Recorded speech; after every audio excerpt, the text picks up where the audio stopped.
duties, fees, and grants.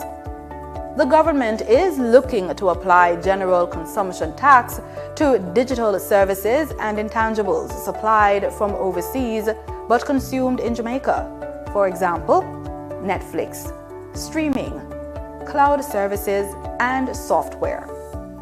If you are planning to attend a session at Gordon House, here are some rules to keep in mind. No visitor shall create any act of disorder within the precincts of the house. No visitor shall be admitted to the house without first obtaining an admission card from the office of the clerk.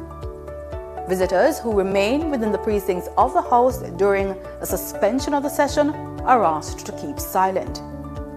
No photography, videography, or sketching of the proceedings is allowed unless so authorized by the presiding officer. And there should be no smoking inside the parliamentary building.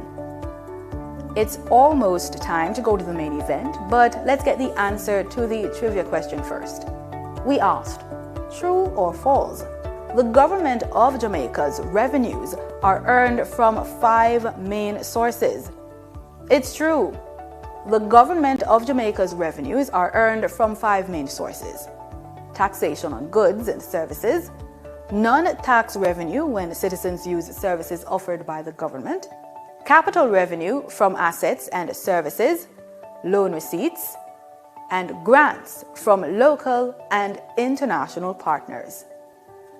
Now over to the proceedings. Public sector transformation is national policy. Tune in to PBCJ for the 4-part docuseries Building a Better Public Sector, starting Sunday, March 8 at 1 p.m. with a rebroadcast on Mondays at 9 p.m. Presented by the Transformation Implementation Unit. The following is brought to you by the Office of the Prime Minister. Jamaica is changing right before our very eyes. Across the island, billions are being invested into our road networks, from farm and community roads to major roads and highways. Dozens of communities across the length and breadth of Jamaica are receiving access to reliable potable water for the very first time. And thousands of Jamaicans have become homeowners thanks to the historic shifts in policies of the National Housing Trust, making it easier for Jamaicans to receive funding. Not to mention the record number of houses being built. Never dreamed you would own a home? No matter your circumstance, home ownership is possible for you, thanks to the government's new social housing program specially designed to meet the needs of poor Jamaicans at no cost to them. We are building Jamaica. The proceeding was brought to you by the Office of the Prime Minister. Me, I go show them my way of justice. I'm abused. I need legal advice. I don't deserve this. The truth of the matter is, justice there for all of it. The Ministry of Justice has trained more than 5,600 persons in restorative justice practices. More than 200,000 victims have been supported by the victim services. Legal aid has reached thousands island-wide. Make we talk it out, not fight it out. Call 888 Justice today. The following is brought to you by the Office of the Prime Minister. Your government is empowering you through education, training, and development. That is why we have removed all fees for every Jamaican accessing training through the Heart NSTA Trust. So, whatever you desire training in, food and hospitality, beauty and cosmetology, housekeeping and hotel management, welding, carpentry, masonry, or any of the dozens of programs Heart offers, you can enroll completely free and change your life. We are building Jamaica. The proceeding was brought to you by the Office of the Prime Minister. Thank you for stopping by and diving into Jamaica's incredible military history. In partnership with the Jamaica Defense Force, we've created this special online exhibition to celebrate the courage, sacrifice, and heroism of our nation's defenders. Get ready to explore stories of bravery, proud moments, and remarkable achievements, all from the comfort of your own home. We invite you to immerse yourself in Jamaica's military heritage and discover the legacy of those who serve. Enjoy the journey.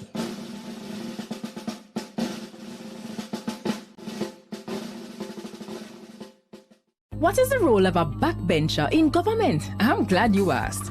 They're members of parliament who are not appointed to cabinet. So they sit in the back of the legislature and they apply pressure. They examine what government legislates, participate in parliament debates, raise issues and advocate and question chamber when things don't look straight.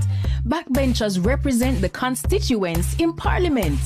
Backbenchers oversee the interests of citizens, you and me. But how can they be agents of government accountability after them no hold a portfolio?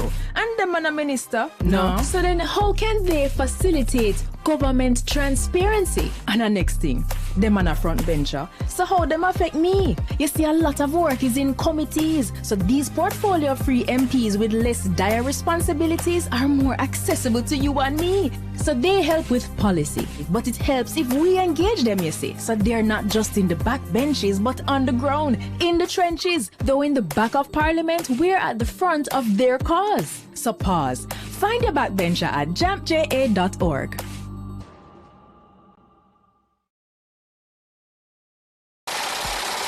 $1.4 trillion. That's how much the government plans to spend this fiscal year.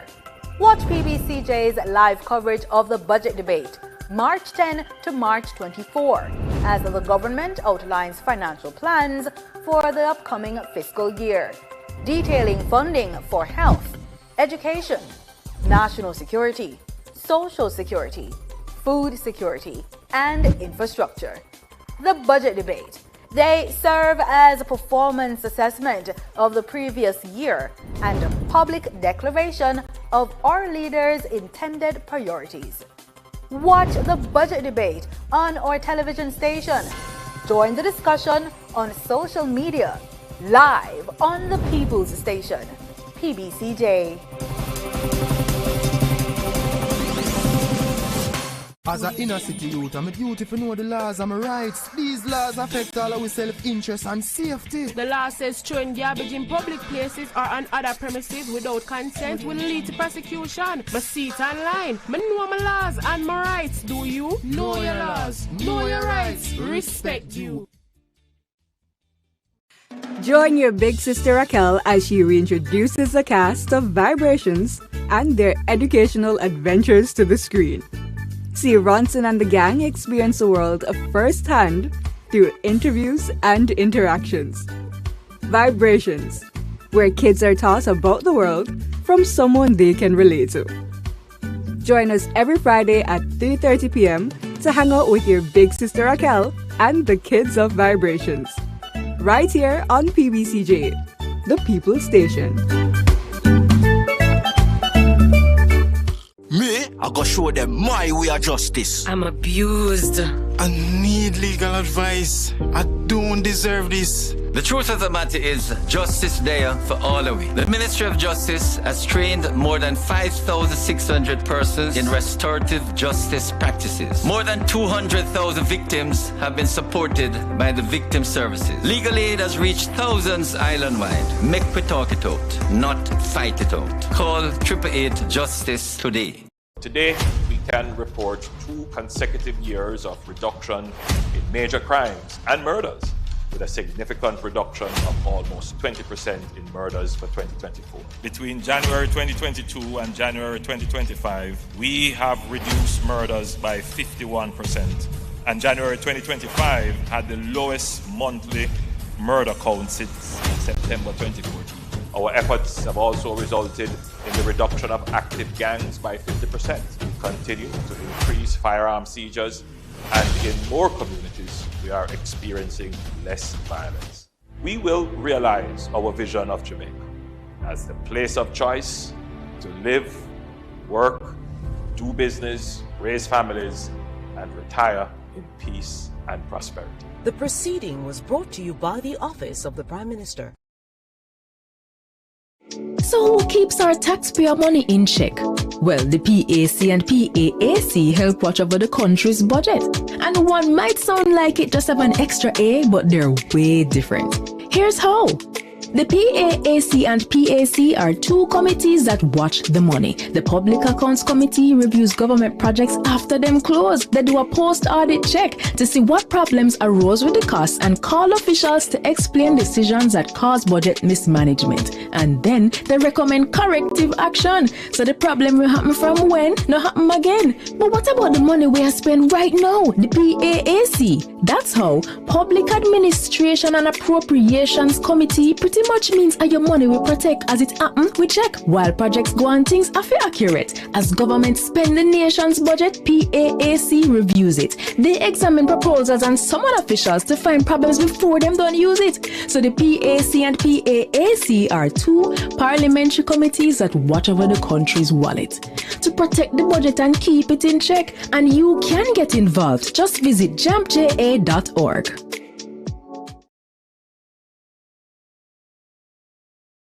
The following is brought to you by the Office of the Prime Minister. To fight crime and violence in your country, your government has invested over $9.7 billion into national security systems. This includes the construction and renovation of dozens of police stations, the acquisition of critical security equipment such as patrol vessels and police vehicles, the recruitment and training of more police officers, and the build-out of the Jamaica Defense Force. Your government is investing in your safety. We are building Jamaica. The proceeding was brought to you by the Office of the Prime Minister. Thank you for stopping by and diving into Jamaica's incredible military history. In partnership with the Jamaica Defense Force, we've created this special online exhibition to celebrate the courage, sacrifice, and heroism of our nation's defenders. Get ready to explore stories of bravery, proud moments, and remarkable achievements, all from the comfort of your own home. We invite you to immerse yourself in Jamaica's military heritage and discover the legacy of those who serve. Enjoy the journey.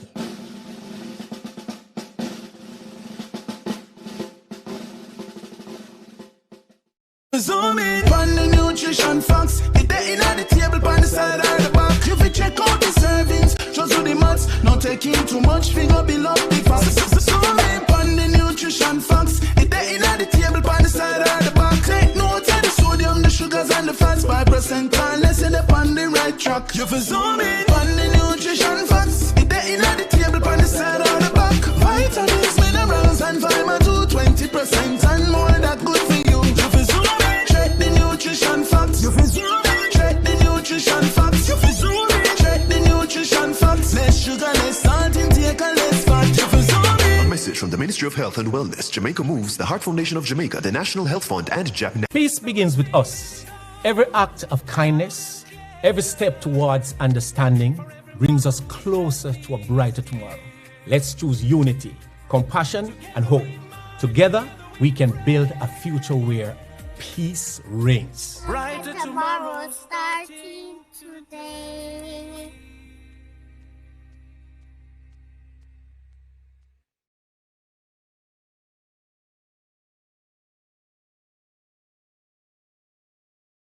Hey, I'm Abijah, the Roots Man.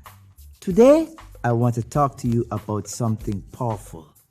Peace. Peace isn't just the absence of conflict.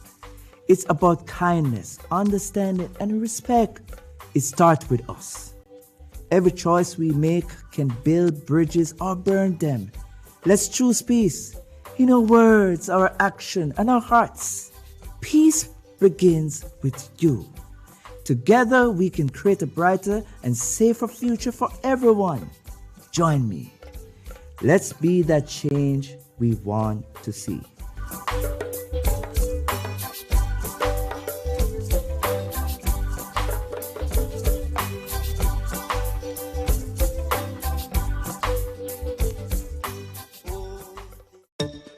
Each year, the Jamaican Parliament approves billions in tax dollars to buy goods and services for Jamaicans. Awarding contracts to private companies to provide public goods and services is called public procurement, and it is a major hotspot for corruption. Can citizens spot the red flags in public procurement and help the government protect our taxes? Yes, they can. And here are 6 to watch for. Direct contracting.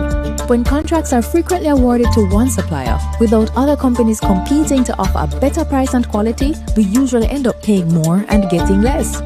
Contract splintering. Big projects need big money and higher level approvals. But if the contract is cut up into smaller ones, it won't need external approval from offices like the Public Procurement Commission or Cabinet. This makes it easier for contracts to avoid additional scrutiny. Timing of advertisements. Contracts advertised during distracting periods like the holidays can result in less competition and a really strong advantage for the favored company.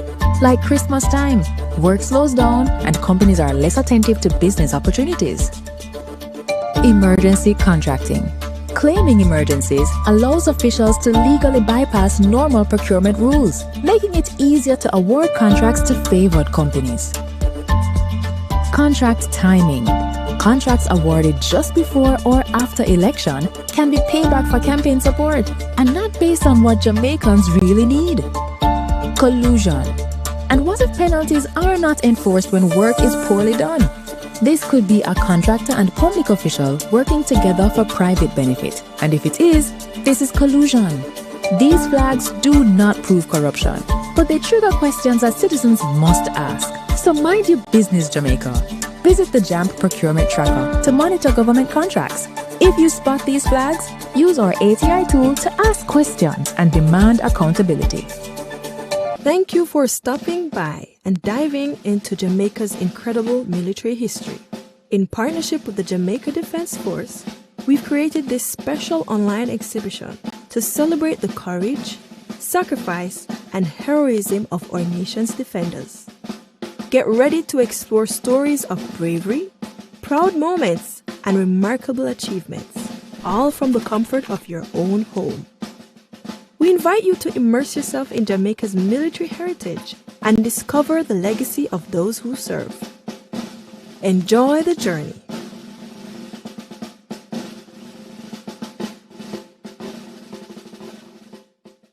Cook it up and make we steam it. Fresh so me need it, tilapia a real fish. Cook it up and make we roast it. Farm fresh so me need it, tilapia a real fish. Grow smart are the best part. Food for thought so me have to eat smart. Easy catch, fully net. A tilapia so you don't know what's next. Cook it up and make we fry it. Fresh so me need it, tilapia a real fish. Bring home the best in freshwater fish. High content of vitamin B3, protein and potassium. Tilapia, simple, healthy, delicious. A new story is being written for all Jamaicans. The Ministry of Economic Growth and Job Creation is on a mission to transform lives. From increasing access to potable water, providing secure homes for the most vulnerable, and helping you own a piece of the rock. We're revitalizing communities and preserving our environment. We're making an impact. See the difference. Feel the difference. Building a better Jamaica for you and me. You can feel it, oh, make JC. Me, I go show them my way of justice. I'm abused. I need legal advice. I don't deserve this. The truth of the matter is, justice there for all of we. The Ministry of Justice has trained more than 5,600 persons in restorative justice practices. More than 200,000 victims have been supported by the victim services. Legal aid has reached thousands island-wide. Make we talk it out, not fight it out. Call 888 Justice today. We want a piece for Jamaica. Yo, what are you? Oh man, none of that. Yo, no brother, no man. Mash up that. Can I see you ever play ref? Dirty game, man, play. Yeah, but a ball game. No, I said, place when you come from, brother, I want to live good, man. I want to live good, brethren. So shake hand, I can play a little ball, brethren. Really have to shake hand? Yeah, man, no badness, brethren. Just live good, man. Come together, I make the violence done.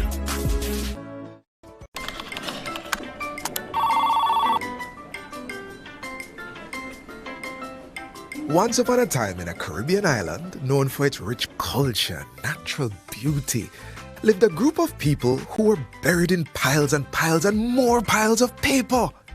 Papers spanning back to the start of time. Then came a bright idea, harnessing technology to work smarter and not harder. The government of Jamaica is improving its operations to serve citizens better. Many services are now available online, and there's more to come. The Government of Jamaica, building a better public sector for all. Hey, just a reminder, your mental health is just as important as your physical health. If you're feeling overwhelmed, try talking to a trusted friend or family member. You don't have to go through it alone. Sometimes sharing your feelings can make a big difference. If you need more support, don't hesitate to reach out to the Health and Wellness Ministry's Suicide Prevention Helpline at 888 New Life. That's 888-639-5433. Remember, it's okay to ask for help. Your feelings matter, and there are people ready to listen. Take care of yourself. You deserve it.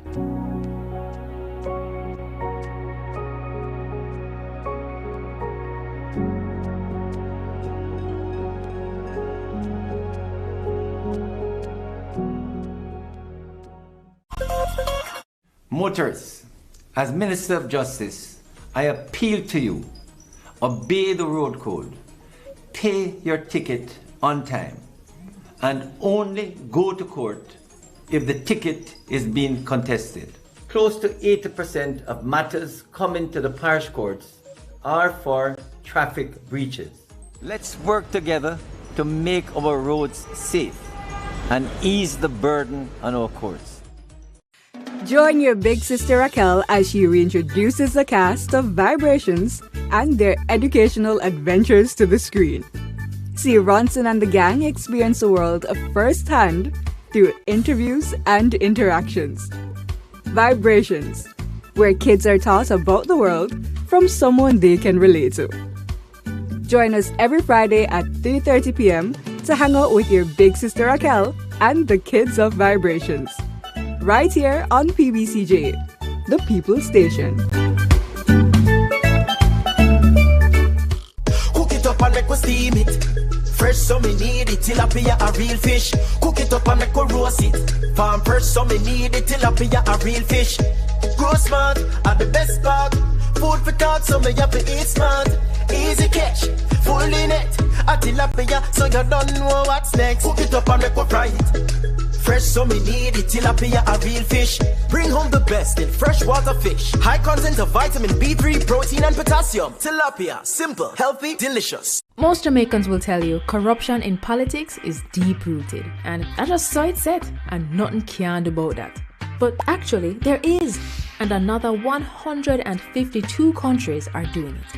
It's called asset declaration, and it works best where citizens themselves understand it and help to ensure the law is enforced. Corruption happens when public officials abuse their power to benefit themselves, family, or associates. Jamaica's Integrity Commission Act was designed to prevent corruption, and here are 5 things you should know. 1. Under this law, every year MPs and senators must report what they earn, own, and owe, and if they don't, they'll be sanctioned. 2.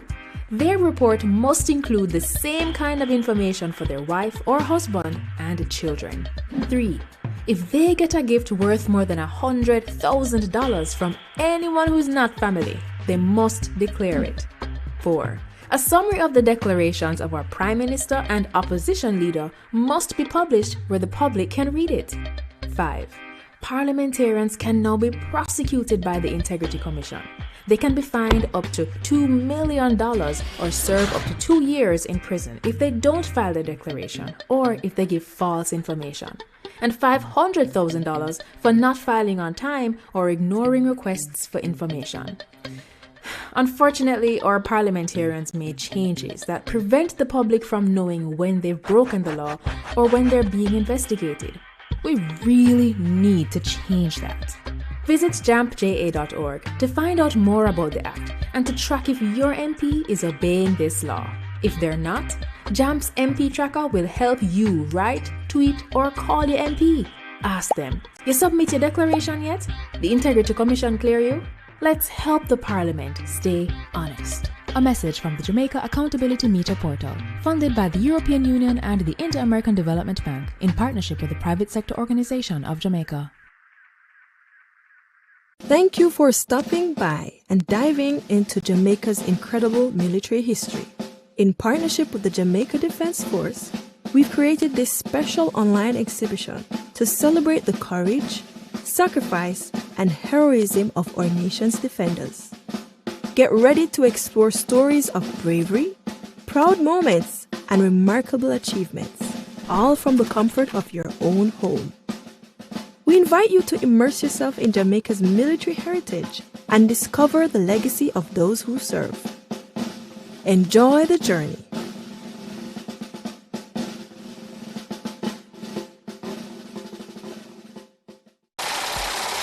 $1.4 trillion. That's how much the government plans to spend this fiscal year. Watch PBCJ's live coverage of the budget debate, March 10 to March 24, as the government outlines financial plans for the upcoming fiscal year, detailing funding for health, education, national security, social security, food security, and infrastructure. The budget debate. They serve as a performance.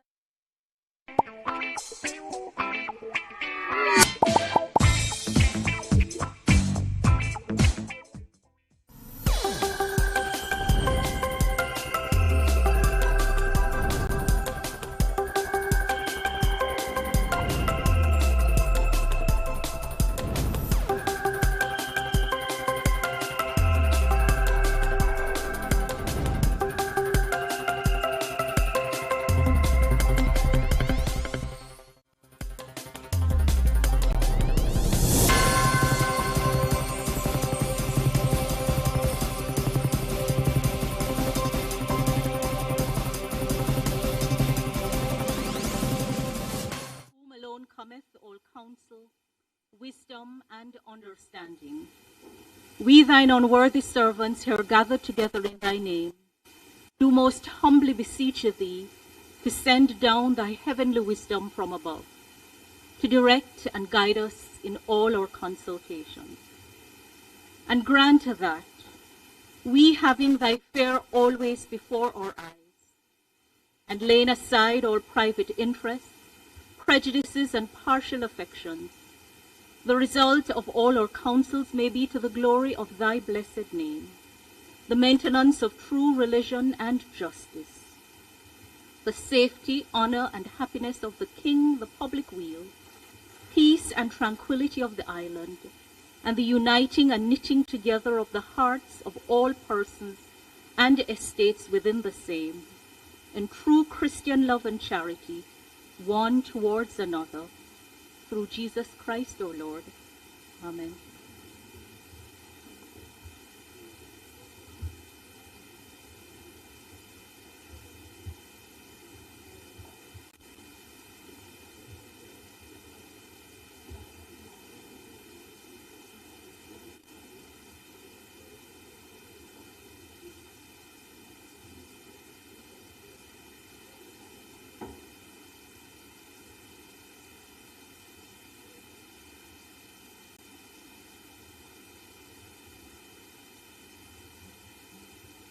You may be seated.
This Honourable House now resumes its sitting.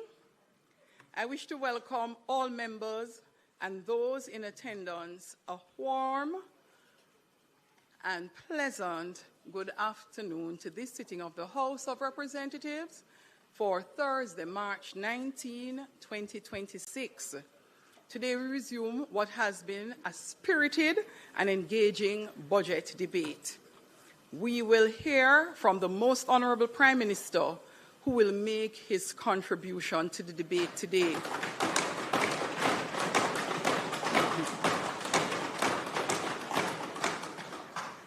I am confident, members, that you will provide him with your keen attention and that, as always, the decorum of the House will be maintained.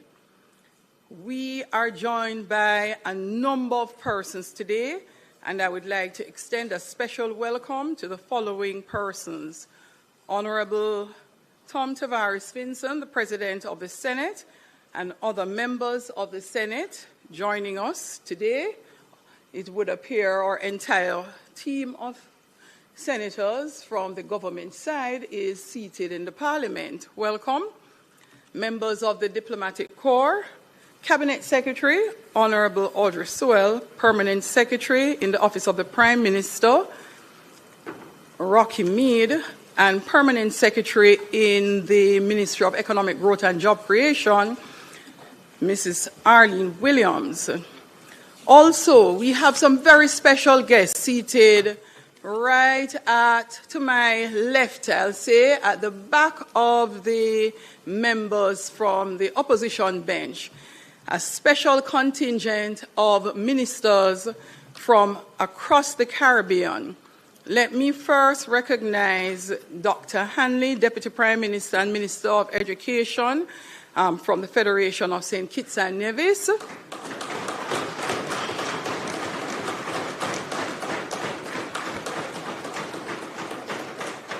Honourable Sonia Parag, Minister of Education. She's from the Cooperative Republic of Ghana. Also, Honourable Chad Blackman from Barbados. Honourable Octavia Alfred, who joins us from the Dominica Republic.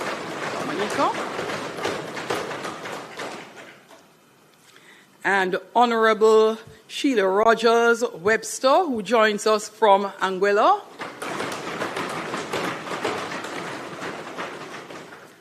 Honourable Danny Butcher, who joins us from St. Lucia.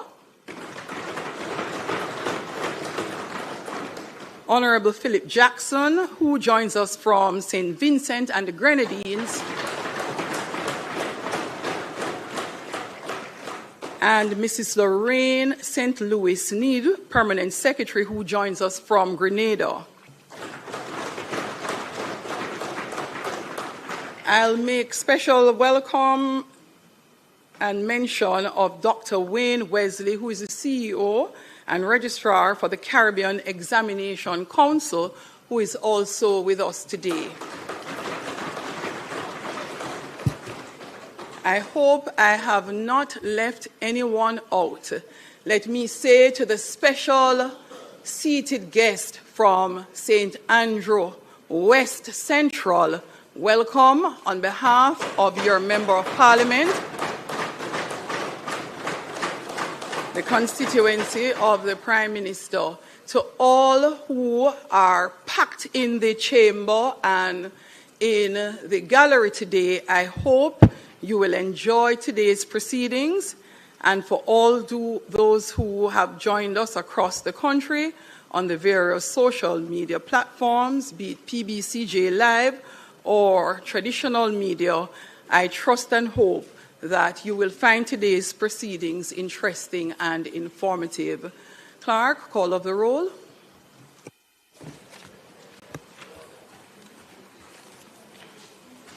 Mr. Clark. Here. Mr. Green. Here. Dr. Holness. Here. Dr. Chang. Mrs. Williams. Mr. Bartlett. Ms. Grange. Dr. Tufton. Mr. Mackenzie. Mr. Montague. Mr. Darrell Voss. Mr. Chuck, Mr. Charles Jr., Mr. Morgan, Ambassador Marks, Mr. Samuda, Dr. Wheatley, Mrs. Cuthbert Flynn, Mr. Terrelong,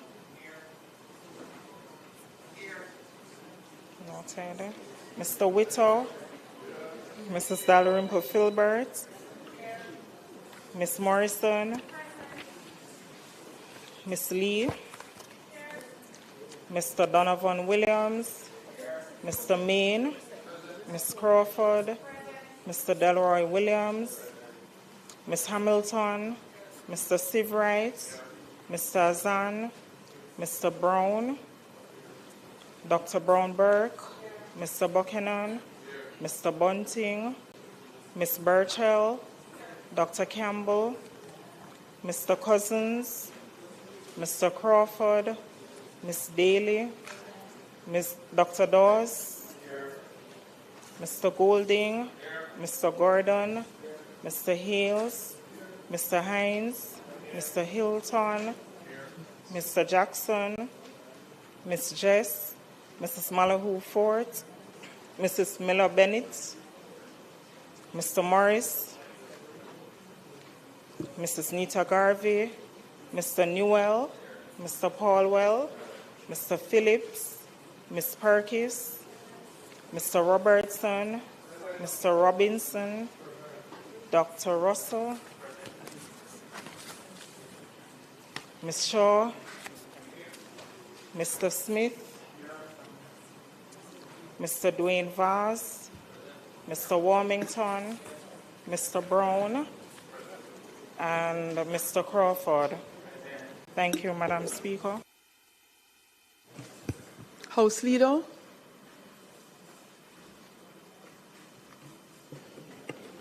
Madam Speaker, could we go through the agenda straight to public business?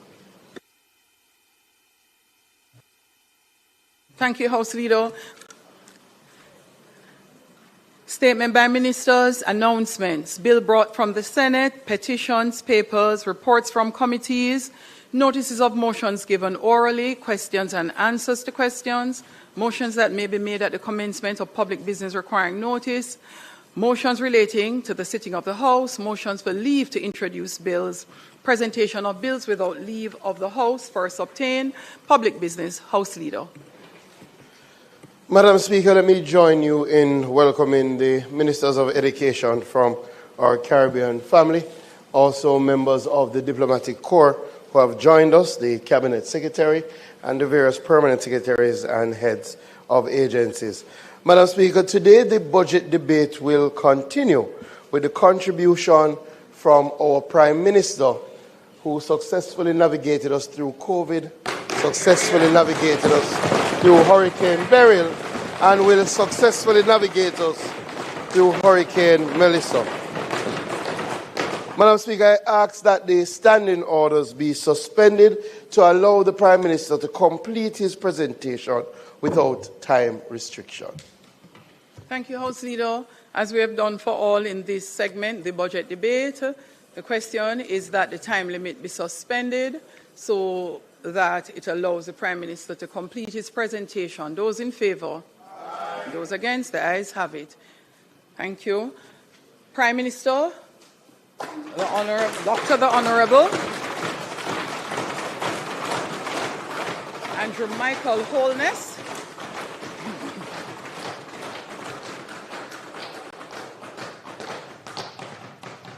Excellencies of the Diplomatic Corps, Jamaicans at home,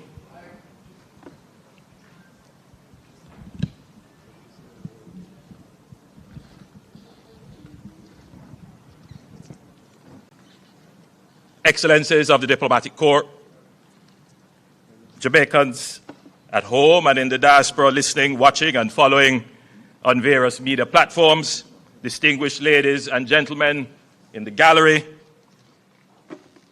Madam Speaker, honourable members, senators and former members seated in the well.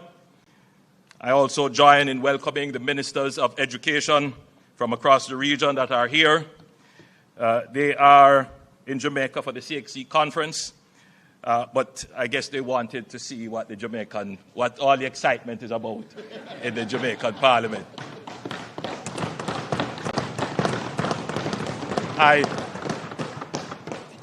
I welcome you not only as Prime Minister, but as a former Minister of Education. Madam Speaker, I stand before this Honourable House with a heart full of profound gratitude and a profound resolve. And I consider it a singular privilege to do this for the 11th time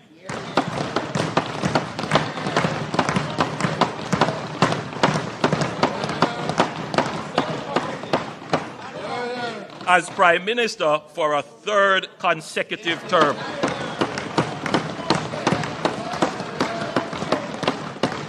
I give thanks first and foremost to the Almighty God for His grace and mercy upon this nation through the passage of Hurricane Melissa, for sparing us the full measure of what that storm was capable of, and the strength He has placed in the hearts of our people. Farmers, parents, small business owners, first responders, who rose from the rubble with a dignity and a determination that humbled me. I thank Him equally for ordering my steps across 29 years of public service.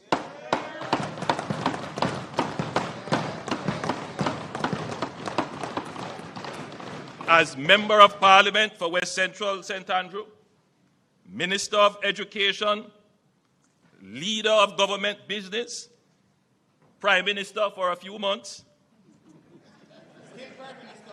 still Prime Minister.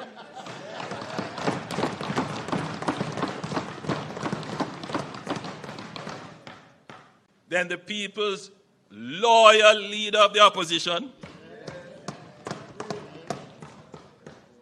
And now Prime Minister once more.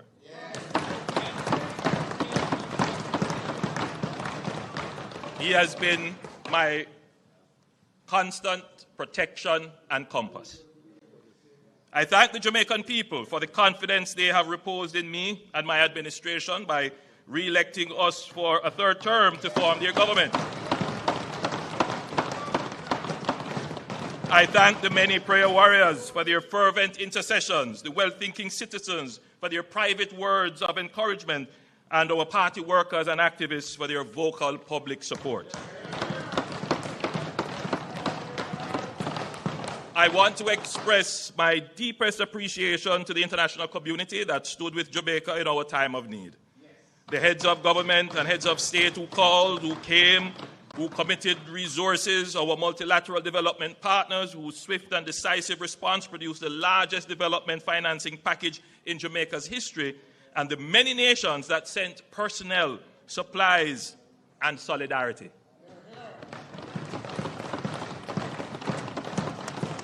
Including members of the CARICOM family who are represented here by their respective ministers of education.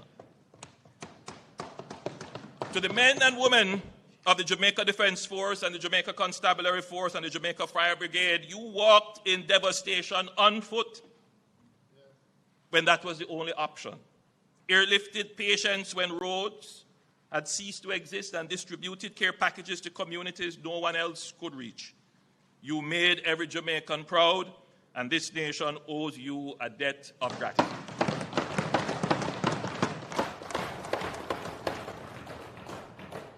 To every public servant who worked around the clock in the days and weeks following Melissa, you demonstrated public service at its finest. To the Jamaican private sector, the companies, associations, and entrepreneurs who mobilized resources, opened warehouses, contributed equipment, and served their communities without being asked, you show that Jamaica's resilience lives in the spirit of our people. To the entertainers and sportspersons, and to the countless individuals and organizations and members of the diaspora across the world who gave generously, Jamaica thanks you. Madam Speaker, I want to commend you for your disciplined and judicious ordering of the business of this Honourable House.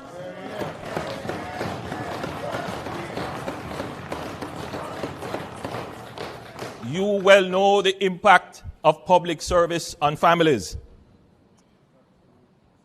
And I want to thank my family for bearing the weight of public life with me and supporting my endeavors.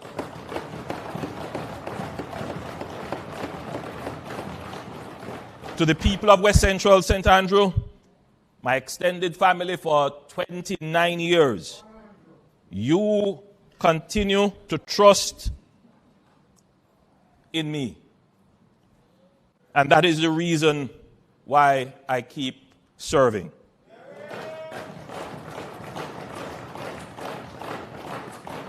This year, there are some major projects which we will complete and on which work will commence.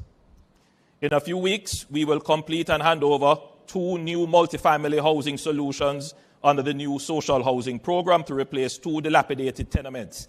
And we will begin construction of 3 additional multifamily housing solutions, including 1 in the community of Bell Rock to replace houses destroyed by fire in 2024. We will continue the development of the St. Paul's Lane community with the construction of a Golden Age home and sporting facilities. Construction will begin on parks and sporting facilities for the people of Sibbons Park and the Mall Road communities.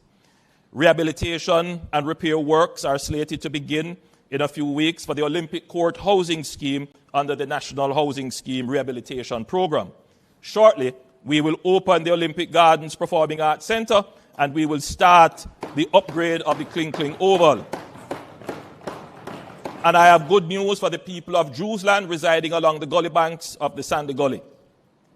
Repairs will begin on the collapsed sewer main and compromised retaining walls that pose a health and safety hazard to the residents. I'm certain the member from Western St. Andrew will also be pleased because it is a border area and we both share the challenge.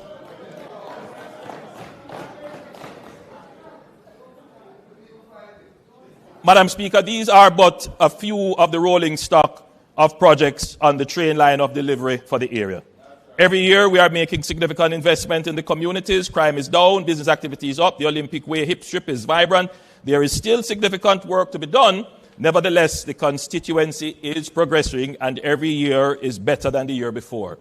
I want to acknowledge the newly elected councillor, Kelvin Hall, and members of the constituency executive, Miss Lynn, Miss Veronica, Miss Finey, Miss Sadie, Miss Annette, all the people, all the stalwarts, too numerous to name.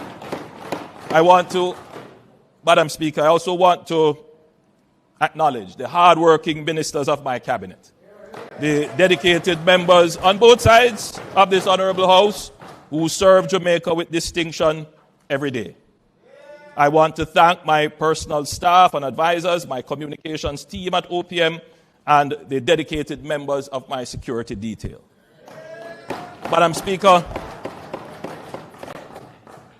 I want to especially acknowledge and thank the dedicated teams at the ministries that I lead. You know, Madam Speaker, I want to thank our Cabinet Secretary, the Honourable Audrey Sewell, and the team of the Cabinet Office. It is not well known that the Cabinet Office is actually a ministry, and the Cabinet Secretary is the permanent secretary. It is a ministry. I also want to acknowledge the support of Ministers Wheatley, Marks, and Fitzhenley, and our permanent secretary, Ambassador Rocky Mead, at the Office of the Prime Minister, another ministry of government. Madam Speaker, this administration has always been serious about security. We have recently delineated the Ministry of Defense with its own administrative standing, which is anchored by the permanent secretary in the OPM, Ambassador Rocky Mead, former Chief of Defense Staff. And we did this to yield greater cross-functionality with ODPEM. I want to commend Ministers Montague and Morgan and Permanent Secretary Arlene Williams, hardworking Permanent Secretary at the Ministry of Economic Growth and Infrastructure Development.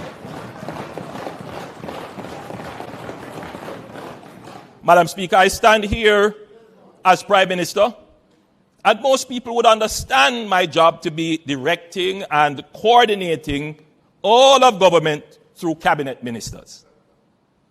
However, I also want to point out that I stand here as a Minister of Government as well, with direct oversight of several substantial portfolio responsibilities.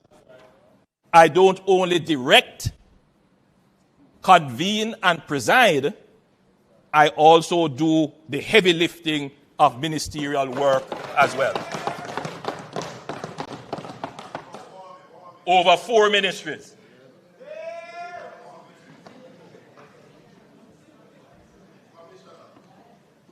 Madam Speaker, the leader of the opposition only talks.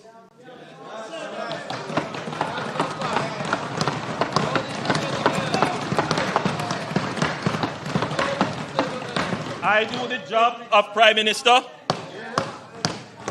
and I head 4 other ministries. The leader of the opposition only talks. Many times nonsense.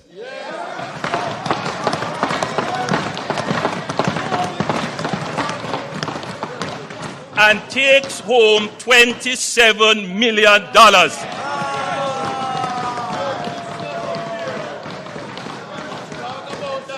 In the last term, the leader of the opposition earned more than the Prime Minister.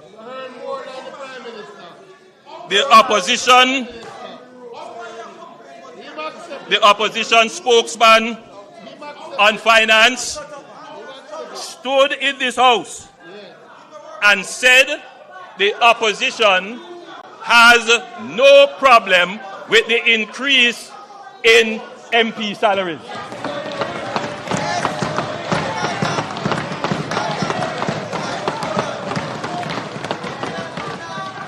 A few days later,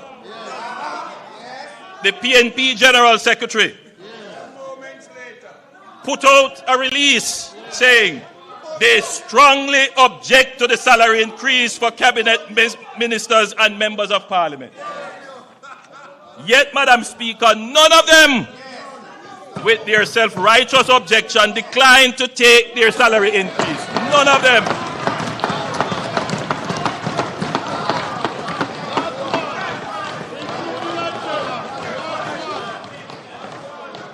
In fact, Madam Speaker, they were the first ones calling the Parliament to find out the amount of their retroactive pay.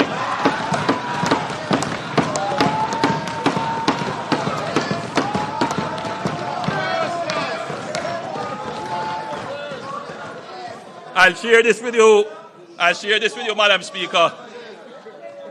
A member on that side, not to be named,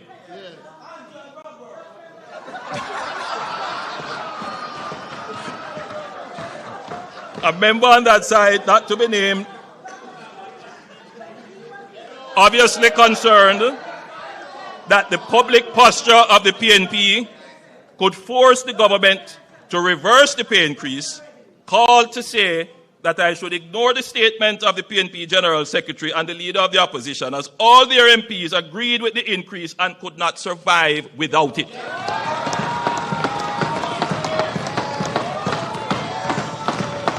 You know yourself. Madam Speaker, when I took the decision to forego the pay increase, I said in a widely circulated press statement, this has broader implications for not only the current holder of the office of Prime Minister, but previous Prime Ministers or their surviving spouses and possibly future Prime Ministers. It therefore must be considered very carefully. My current decision to forego any salary increase could easily be changed by another Prime Minister in the future, or a new mandate may give an opportunity to reconsider the Prime Minister's salary. On September 3rd, 2025, Leader of the Opposition, the people of Jamaica weighed all these matters in the political scale and gave my administration a new mandate based on the work we have done to earn their confidence.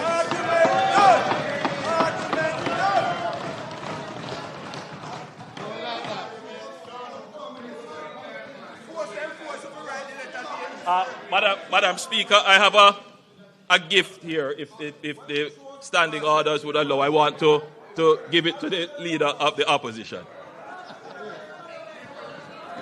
If you don't want it, that's fine. But I thought it would have been so appropriate. I thought this would be a good. By the way, Madam Speaker, this is a cap that is one of our local designers. It's a very popular cap, and I thought that the Leader of the Opposition would do well to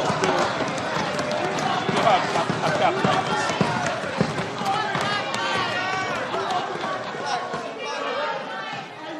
Madam Speaker,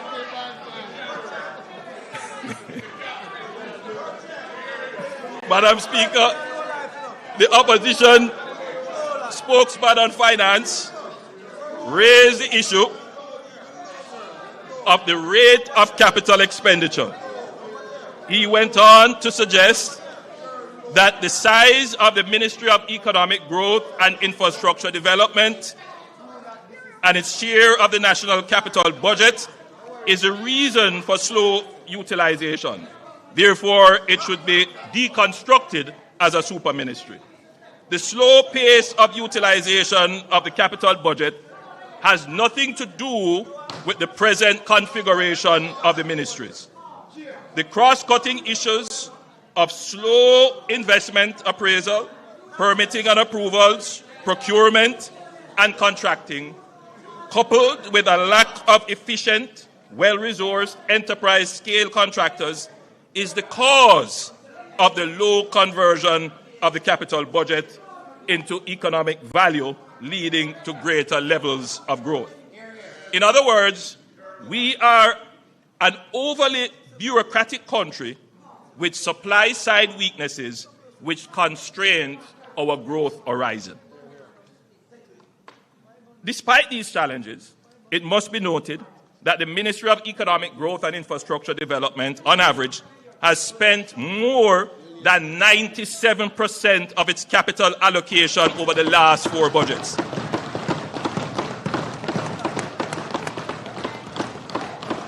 The opposition spokesman on finance would well be advised that in the 2022-2023 budget, the capital spend for the Ministry of Economic Growth and then job creation was 97.56%.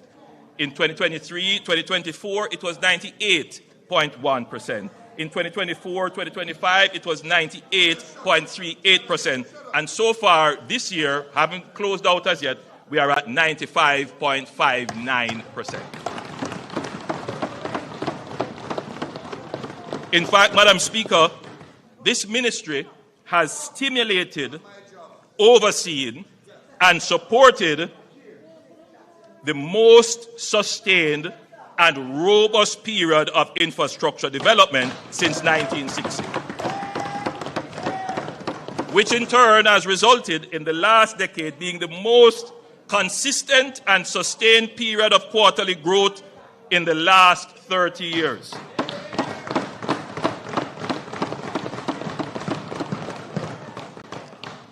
I want to draw the attention of the House to the slide that is being displayed and to the viewing public. It's a very important slide. The economy under the Jamaica Labour Party returned 20 consecutive quarters of growth between the last quarter of 2015 and the COVID interruption. Before that, the longest quarterly stretch was 9 quarters. So there is a fundamental change in the Jamaican economy. The only time that we have not had growth would have been the COVID impact and the burial impact. The beauty of this graph that is being displayed, this table, is the speed at which the economy recovers. So, Madam Speaker, you know, there is something that we admit up front. This is not the growth rate that we would like to see. It's still very low. Nobody debates that.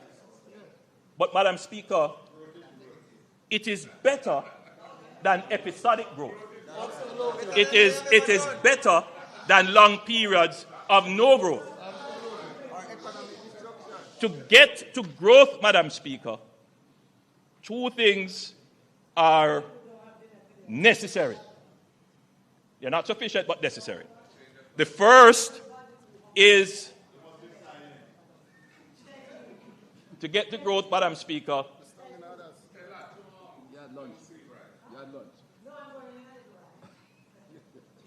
The first is stability.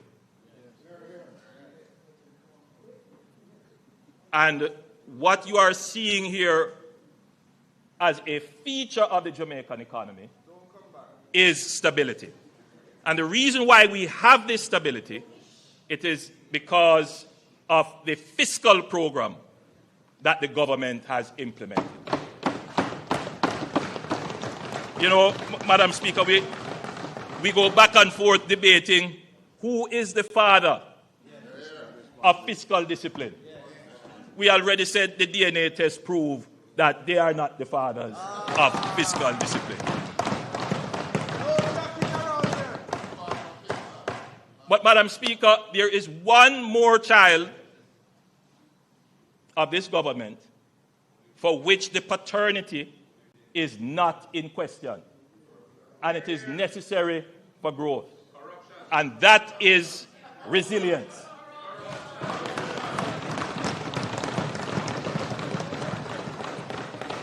Madam Speaker, the author of Jamaica's resilient economic performance is this administration.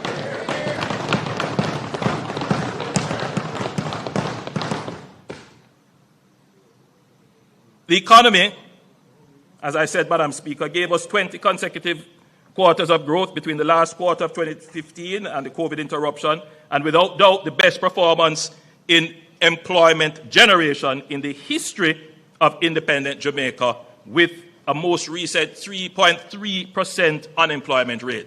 Again, Madam Speaker,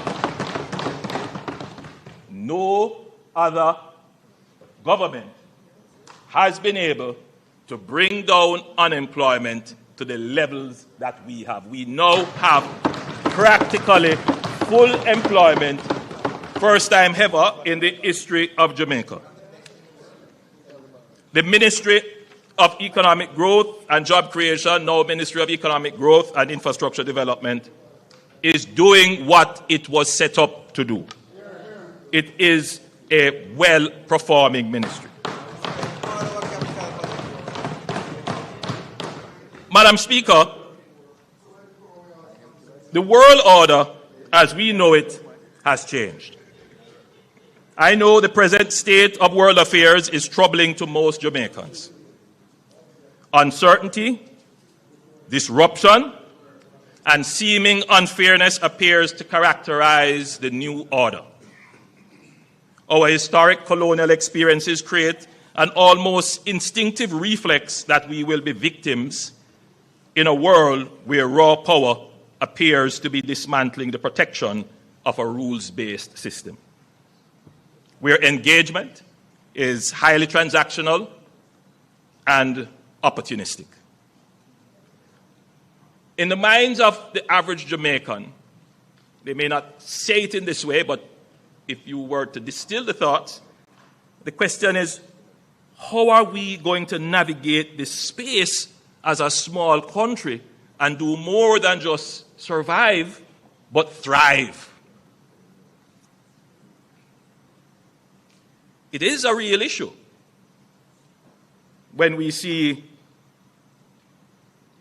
happening almost regularly now, wars in distant places,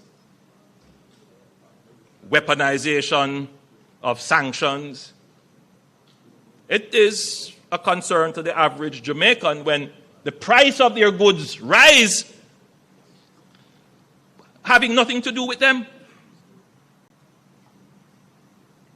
As a small country, the sense of feeling powerless is real. But as Jamaicans, as Caribbean people, we don't just cower and say we are helpless. Our history tells us we must resist as a people. It is who we are, even in the face of power, unequal and uneven. We must resist.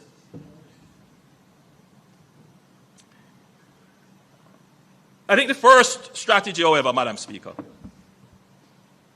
is that we must learn from our past. It is not the first time that the global order has changed in profound ways. We could go back to the Napoleonic era, but we won't go that far. Let's go to the post-World War II era, 1945 to 1950, when the actual multilateral system that exists now was formed.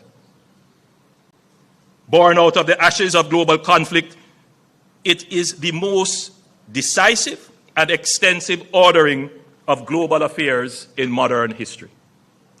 The United States of America and the Allied powers constructed a global order anchored on the formation of the IMF, the World Bank, the United Nations, and the General Agreement on Tariffs and Trade, GATT, which we now call the WTO. This multilateral order drastically reduced interstate conflict and enabled unprecedented economic growth over the last 80 years. It is not perfect, but it is better than anything that existed before. Madam Speaker, while multilateral rules-based institutions were being established, two other developments were happening in parallel. Many other developments were happening, but I want to focus on just two.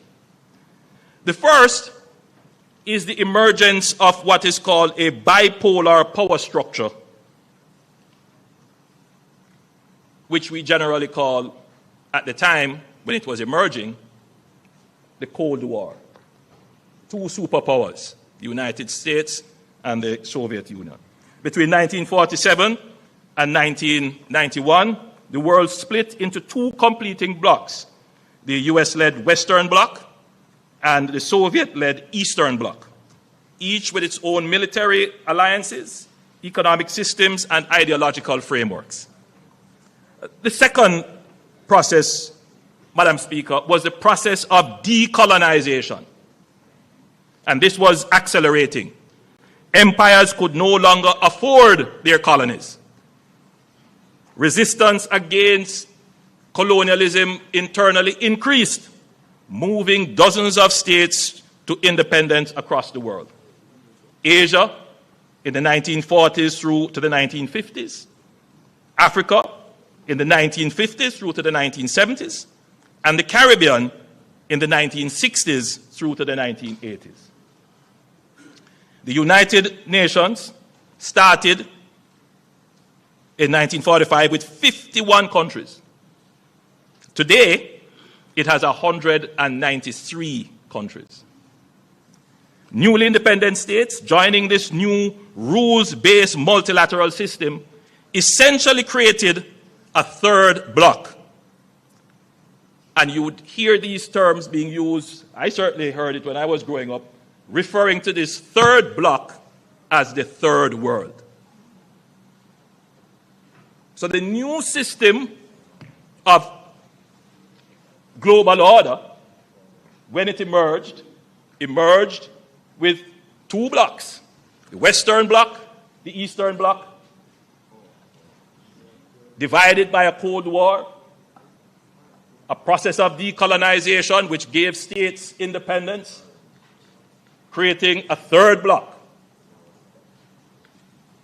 Madam Speaker, the multilateral system afforded newly independent nations like Jamaica a voice and a vote.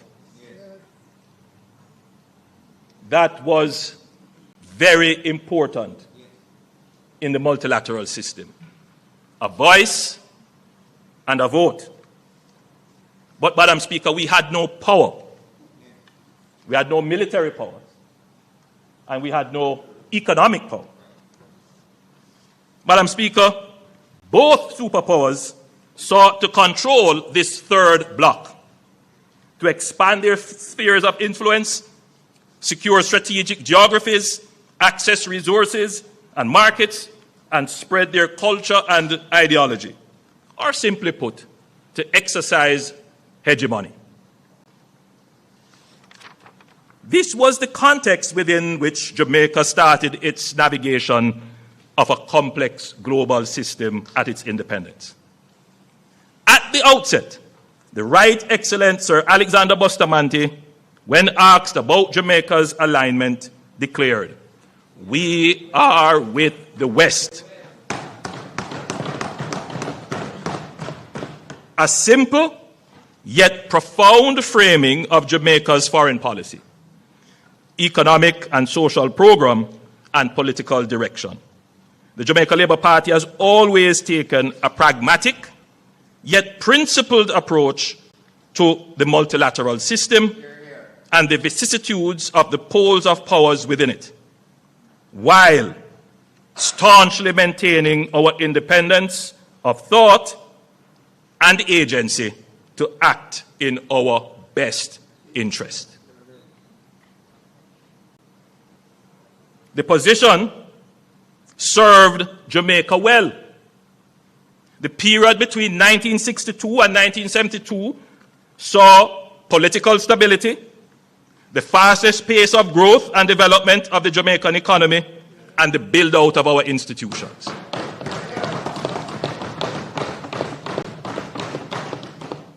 Madam Speaker, the period 1972 to 1980 of the Cold War era, the PNP government under Prime Minister Michael Manley changed Jamaica's political, economic, and social development policy and trajectory to democratic socialism, which also informed a change in Jamaica's foreign policy outlook. During that period, Jamaica joined the non-aligned movement and pursued relations with other socialist and communist countries of the Eastern Bloc, including Cuba. This was a fundamental and consequential shift based on an almost fanciful ideological aspiration. It placed us in the crossfire of a power struggle between superpowers which was not in our interest and had negative consequences domestically.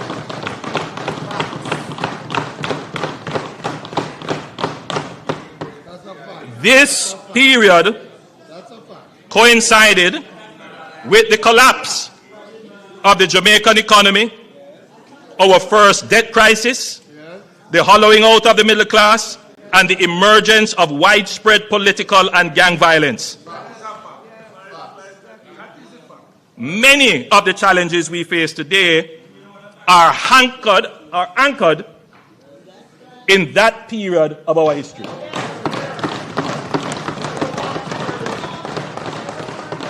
Now, look, I know what I have said here is going to stir up our antsness, because people do feel very strongly about this period, but I don't think it is ventilated enough. Look, no, what I've said here is not opinion. These are the facts. These are the facts. If you ask me for my opinion, I will give you my opinion. Right? And my opinion is that I admire Michael Manley's intellect. I admire his willingness to challenge. But I also question his judgment.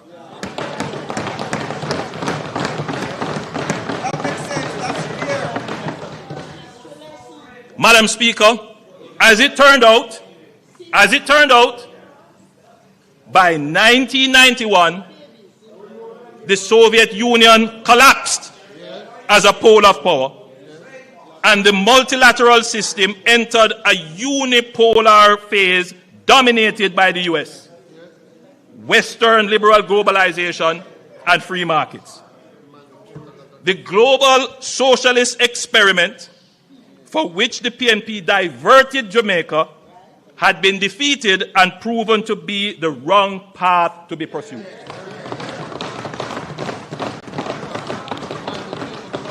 Now here are the facts. Michael Manley, and this is part of why I admire him as well, would come back to power a reformed man in 1989. Abandoning the policy of democratic socialism, embracing the IMF, liberalization, privatization, free markets, and pursuing closer ties with the United States. And this is what the part of the history that is not reconciled. Why did we go down that path? In the first place. Should not have gone down that path. Only to go to the White House. That is the question that keeps bothering me. Because it must bother every Jamaican, because had we not diverted for 10 years, even if we had changed government, but kept strategic and wise policies, Jamaica would be far better. Far better. As we have seen with countries like Singapore, facing the same challenges, but maintained a strategic and wise foreign policy. As a capitalist, 18 years as a capitalist. Madam Speaker, today we see the global system changing again, moving from a unipolar world to now a multipolar world, with the rise of China, India, the reassertion of Russia, and the EU. There are now more players who can exercise military, economic, technological, and normative power within the multilateral system than when it was designed 80 years ago. This means there is likely to be greater contestation within the multilateral system and less automatic consensus on issues and solutions. There is also a greater likelihood of fragmentation, which is what we are seeing now, as powers seek to advance their interests unilaterally. It begs for a reform, urgent reform actually, of the global multilateral system. We cannot abandon it, but it must be reformed to take into consideration these new power dynamics that have emerged. In this dynamic foreign policy environment, Jamaica must be strategic. We cannot go down the road of ideological rhetoric. Been there, done that.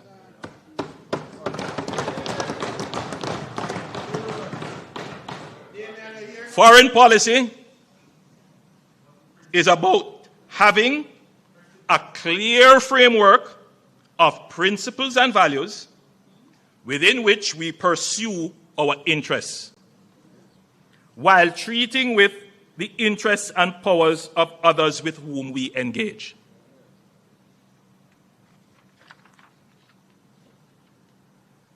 My administration has always ensured that our foreign policy serves our economic interests.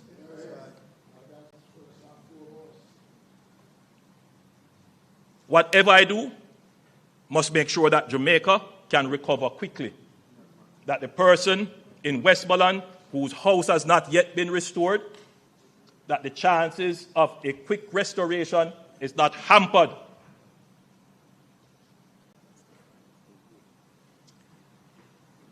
And we see the benefits of our foreign policy efforts in the swift mobilization of relief and access to over $6 billion of reconstruction funds from the multilateral financial system. I want anybody to talk about foreign policy, because there's no other era in which Jamaica's foreign policy has delivered economic benefits for the people of Jamaica. A strong multilateral system is in Jamaica's interest, and we will always do our part to ensure it works. The essence of agency is that you act on your own will. As a responsible member of the global community, Jamaica will always take the necessary action to be compliant with all our obligations under the multilateral system. Nobody has to put sanction on us or force us because we have agency. The country would have seen this in our actions when our actions caused us to be removed from the FATF and the AML-CTF grey list in 2024. Grey list, the way our structure and system was, it was reviewed. We ended up on the grey list. Every member of the government worked very hard, including members of the opposition, to pass the necessary legislation, make the necessary policy changes. I mean, there were those saying that these, imperialists imposing global financial things on us, make we resist it. And what? Lose access to the international banking system?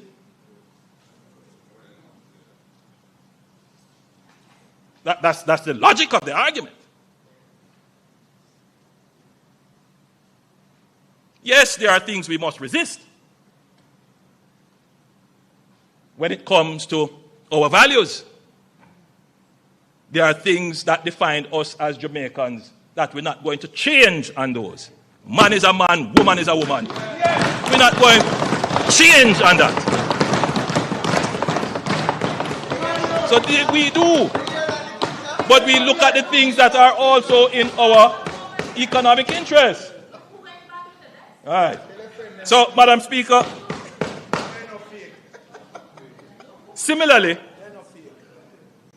when concerns were raised with the government of Jamaica by the United States regarding the Cuban medical mission more than a year ago, I want you to pay attention to that. More than a year ago, we reviewed the program against our laws and the various multilateral conventions under which we have obligations. And let me say from the outset that the Cuban medical mission has been beneficial to the people of Jamaica. The Cuban doctors and nurses have assimilated quite well in our hospital system and have developed strong bonds with the people they serve. I can say that Jamaicans love them and want them to stay. However, there were some aspects of the program which were brought to the attention of the Cuban counterparts, our Cuban counterparts, to include how personnel were paid, that run counter to our own laws and several international conventions. We were hopeful that adjustments could be made to the program to make it compliant and that we could have reached some agreement where we could continue to have the direct services of the Cuban health professionals who are here. We continue to be hopeful that some agreement, arrangement, some changes can be made to the program. We continue to be. However, Madam Speaker, I want it to be noted and always acknowledged in the debate that every year since I have been Prime Minister and before, in this House, we have debated motions on the embargo on Cuba. Yes, my administration did that. Carrying on the position of the PNP administration and the JLP administration before and the PNP administration before. So this notion about abandoning friends, and look here, man, keep that in the 70s. We are in a different era now.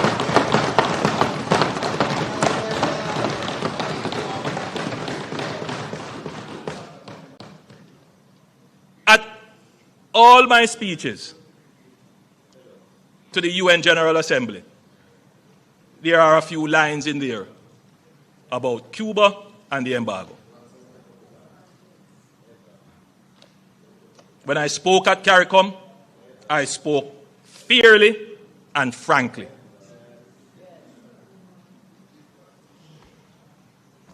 As our closest neighbor, we are concerned for the situation in Cuba. Through CARICOM, Jamaica will do its part to offer support for our brothers and sisters in Cuba. We take note of press reports that talks have opened between Cuba and the United States. This is a moment for reform and reset, and we are hopeful for a positive outcome.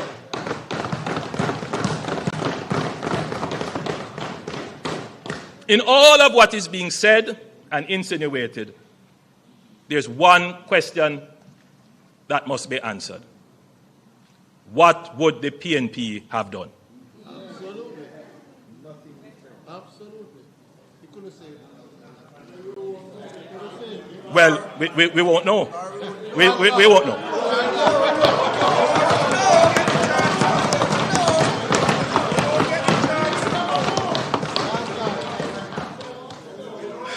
Madam Speaker, there are moments in the life of a nation that test not only our systems but our soul. Hurricane Melissa was one such moment.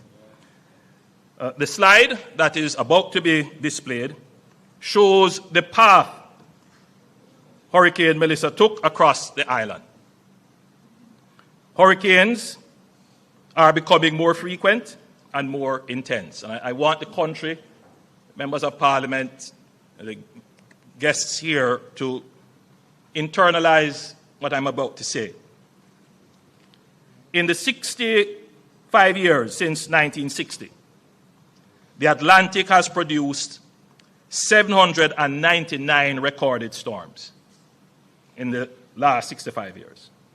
Remarkably, 201 of them, or a quarter, occurred in the last decade. Of the 34 Category 5 hurricanes recorded since 1960, 14, or roughly 38% of them, have occurred since 2015. If that is not showing you that the climate is changing. Meteorologists describe Melissa as the strongest tropical cyclone the Earth is physically capable of producing, a storm at the limits of nature's fury. When the winds finally settled and the rain relented, what greeted us in western parishes was not merely damage, it was devastation of a kind that defies description. Madam Speaker, I have seen photographs of Hiroshima, the haunting, flattened silence after the atomic bomb fell. in August 1945, a city reduced in a single moment to ash. When I traveled through St. Elizabeth and Westmoreland in the days after Melissa, I understood viscerally what that kind of erasure looks like. And yet, Jamaica did not fall.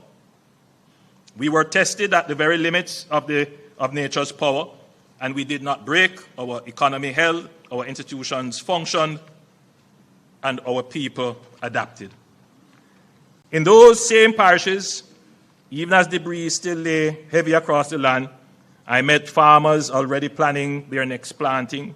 I met mothers clearing the rubble with their bare hands so their children could have somewhere to sleep. I met small business owners who had lost everything but were ready to start again. In those moments, I felt something that no storm on earth can touch: the quiet, indestructible resolve of a people who have never, not once in our history, chosen to surrender. Madam Speaker, before anything else, we acknowledge with gratitude, humility, and reverence that God's hand was upon this island, and that we were spared the full measure of what Hurricane Melissa could have done. But alongside grace, Proverbs 22, verse 3 tells us that a prudent man foresees danger and takes precaution. Jamaica took precautions, not only in the hours before landfall, but in the years before the storm. Madam Speaker, when Melissa was still days away, shelters were activated, evacuation orders were issued, and emergency communications tested. The public was kept informed of the trajectory of the hurricane and precautionary measures to be taken through several public briefings and media announcements. We were as ready as this country has ever been for a hurricane.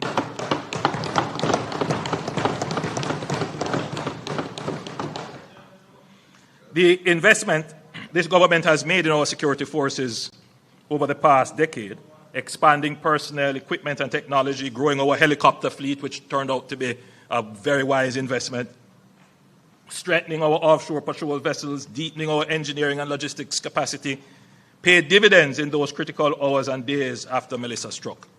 The seamless interface between national coordination and operational capacity was one of the defining institutional achievements of the Melissa response. It is a model we will build on, strengthen, and sustain. Madam Speaker, we would not be doing justice to the response if we did not also acknowledge what the experience exposed. Melissa stretched our systems, logistics chains were strained, fuel and maintenance capacity came under pressure, maritime and air assets ordinarily deployed to border security and surveillance had to be diverted to humanitarian relief, creating windows of reduced coverage, which we cannot afford to ignore. These are not failures, they are lessons, and we are acting on them. In recognition of the strategic importance of disaster management to national security, the government transferred the disaster preparedness and emergency management portfolio to the Office of the Prime Minister. This was not a bureaucratic organization, it was a declaration of national priority, positioning disaster resilience at the apex of the government's strategic agenda and creating the structural proximity between ODPEM, the JDF, and the effective civil-military cooperation that is needed to adequately respond to a disaster of this nature.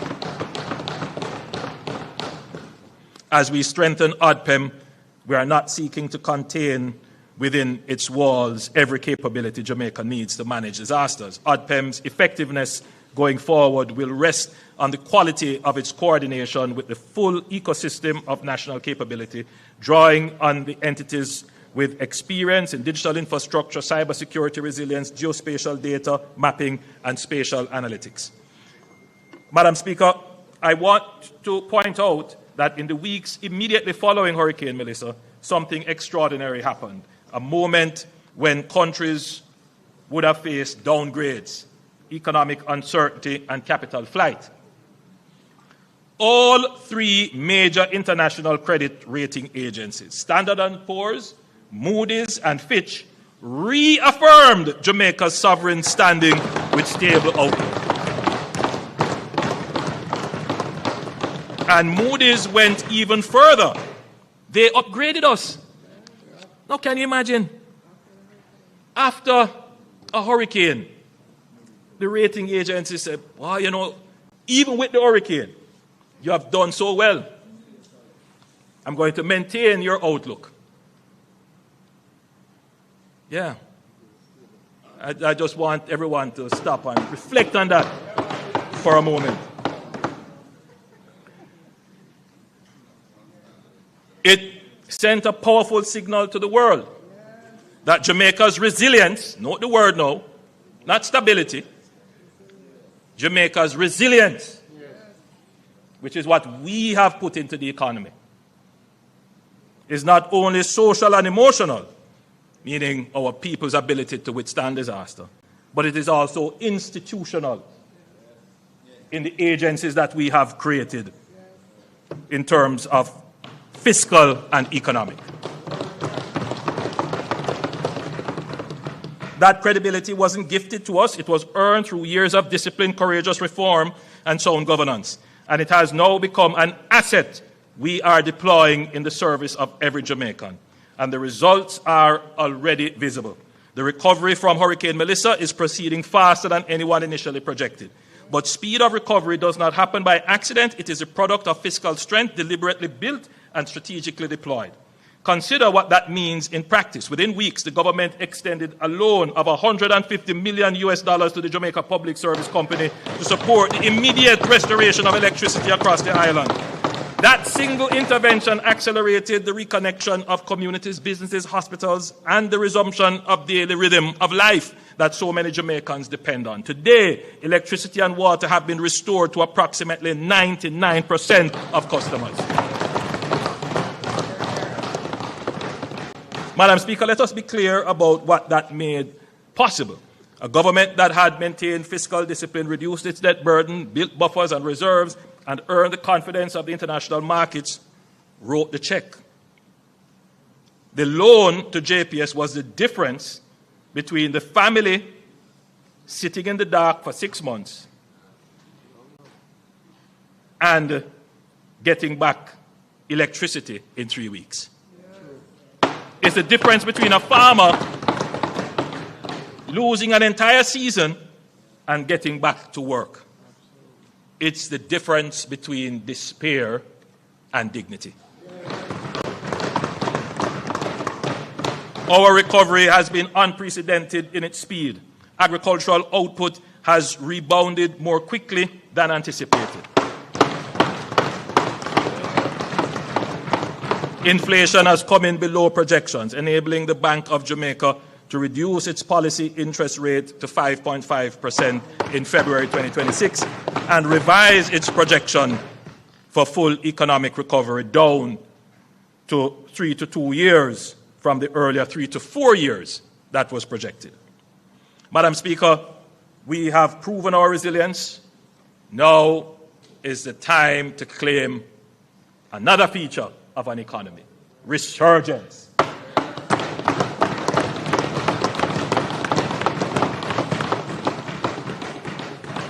So you move from chaos to no growth to stability to resilience, and now, Madam Speaker, today this budget is the first declaration that Jamaica will resurge.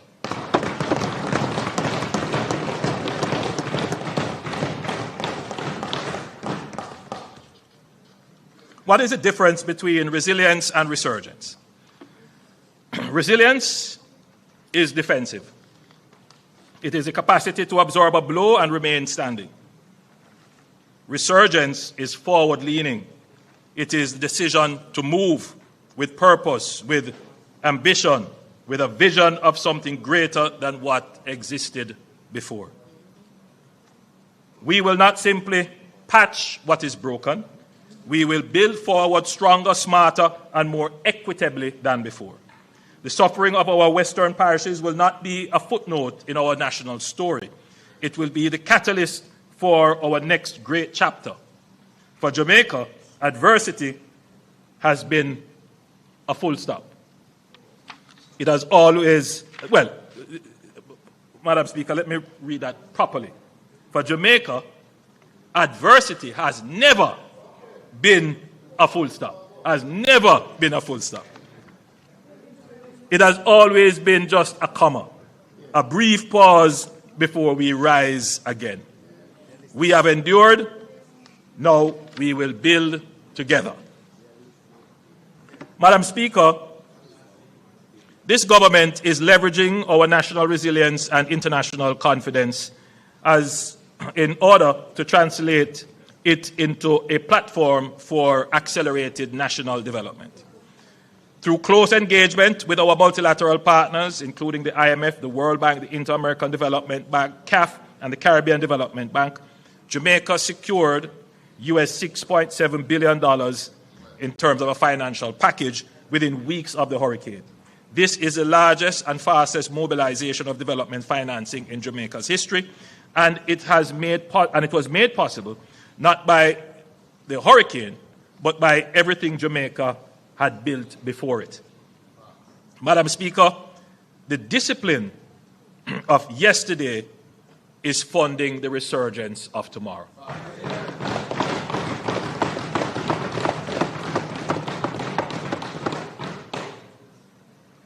But financing alone is not enough. We must, as a country, confront an uncomfortable reality. While Jamaica has built one of the most credible macroeconomic frameworks in the developing world, the execution of large investment projects too often moves at a pace that belongs in another era. Layers of approvals, fragmented processes, and rigid procurement rules, though designed with good intention, can make it difficult to move quickly when transformational opportunities arise. In today's global economy, capital is highly mobile, and investors compare jurisdictions not only on stability and incentives, but on speed of decision-making and certainty of execution. Too often, promising opportunities have gone elsewhere, to countries that are simply more nimble. We cannot allow this to continue. Even recently, Madam Speaker, I have seen projects that were eyeing Jamaica. Investors got frustrated and have gone elsewhere. We are advancing two powerful and complementary reforms. One focused on how we build infrastructure and the other on how we attract and accelerate transformational private investments. NARA will have special powers, that is the National Reconstruction and Resilience Authority, will have special powers to accelerate development approvals as well as procurement, enabling the execution of resilient infrastructure projects at a scale and speed this country has never seen before.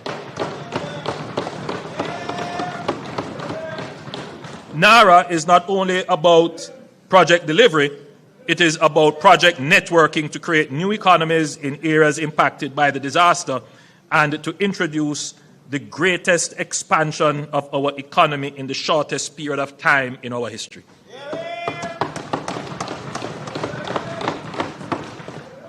Madam Speaker, NARA will turn a crisis into an opportunity for Jamaica.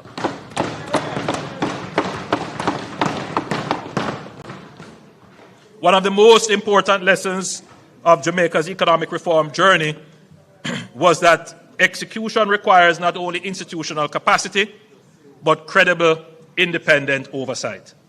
The Economic Program Oversight Committee, EPOC, became internationally recognized as a model of transparent, civil society-led accountability that gave Jamaicans and international partners confidence that the fiscal program was being implemented as agreed. We will use a similar model for NARA called JAMROC, that is Jamaica Reconstruction and Resilience Oversight Committee. And I'm pleased to announce that JAMROC will be chaired by Professor Peter Blair Henry, a son of Jamaica, who is currently a senior fellow at Stanford University's Hoover Institution. He is a vice chair of the National Bureau of Economic Research. And I hear somebody say an academic, but listen to this part of it. A member of the boards of Citigroup and Nike, who has risen to the very pinnacle of international economics and public policy, and who brings back to this country a lifetime of intellectual and practical achievements and a personal commitment to Jamaica's development that has never wavered. The search for NARA's chief executive officer is also well advanced. Following an open advertisement, both locally and internationally, 5 candidates have been shortlisted, and we are going through the interview and evaluation process.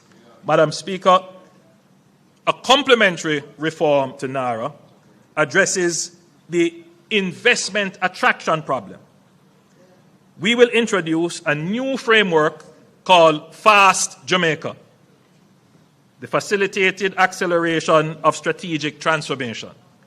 This will be part of our national growth inducement strategy through investment. Fast Jamaica will establish a dedicated pathway to fast-track strategic priority investment projects critical to Jamaica's economic transformation, particularly those with an investment value of US $150 million or more that can commence implementation within a year and could be integrated into the NARA network of projects.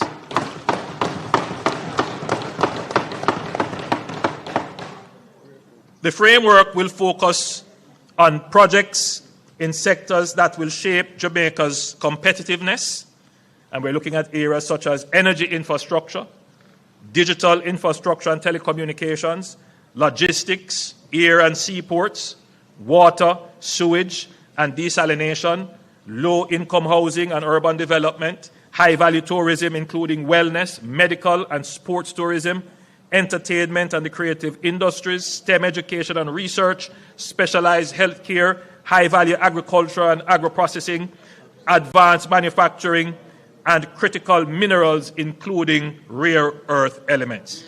Cabinet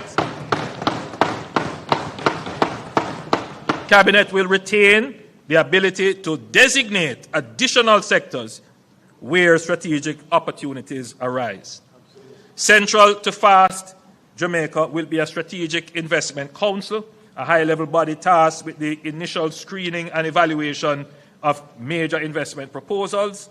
The elements of this already exist between JAMPRO, DBJ, and the Cabinet Office.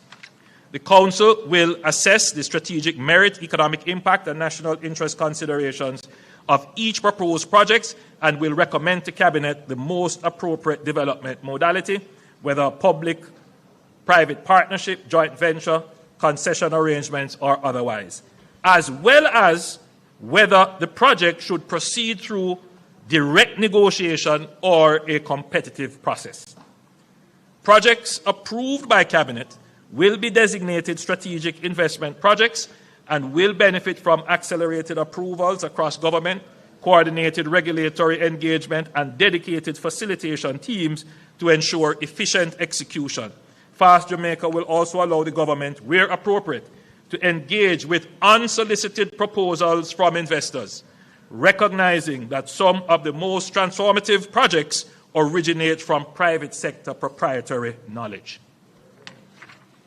Madam Speaker, Fast Jamaica is not about weakening safeguards. It is about modernizing how government partners with strategic investors in a fast-moving global economy. Fiscal exposure will continue to be rigorously addressed by the Ministry of Finance and the Public Service. Cabinet will retain full oversight of all final agreements, but what will change is the speed, coordination, and clarity with which Jamaica engages with major investment opportunities.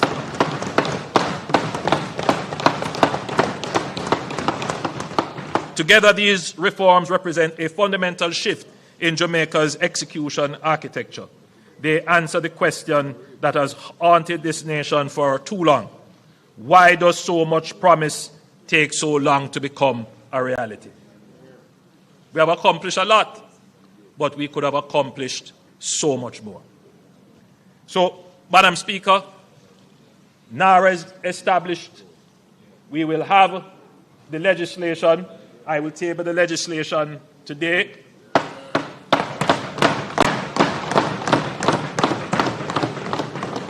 We have interviewed 5 shortlisted persons to become the Chief Executive Officer. We will make a determination shortly.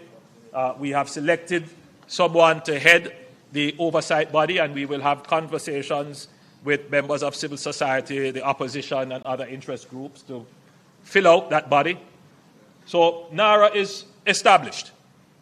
The purpose of NARA is to take all the projects that we have had in development, or some of them in File 13, and all the new projects, and coordinate their implementation.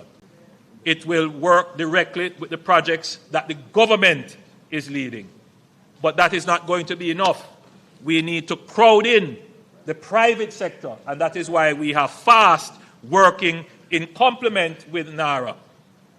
And a typical way in which this will work, Madam Speaker, when I go to show you all the projects that NARA will likely do, you will see that there are great opportunities for the private sector to come in.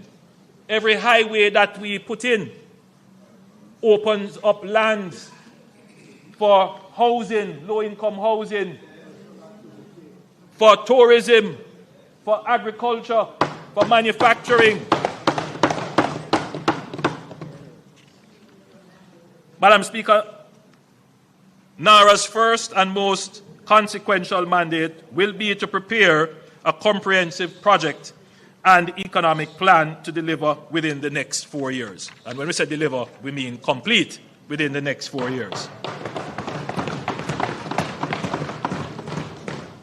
Today, I lay out a transformative vision for Jamaica by highlighting several national projects across the length and breadth of the country.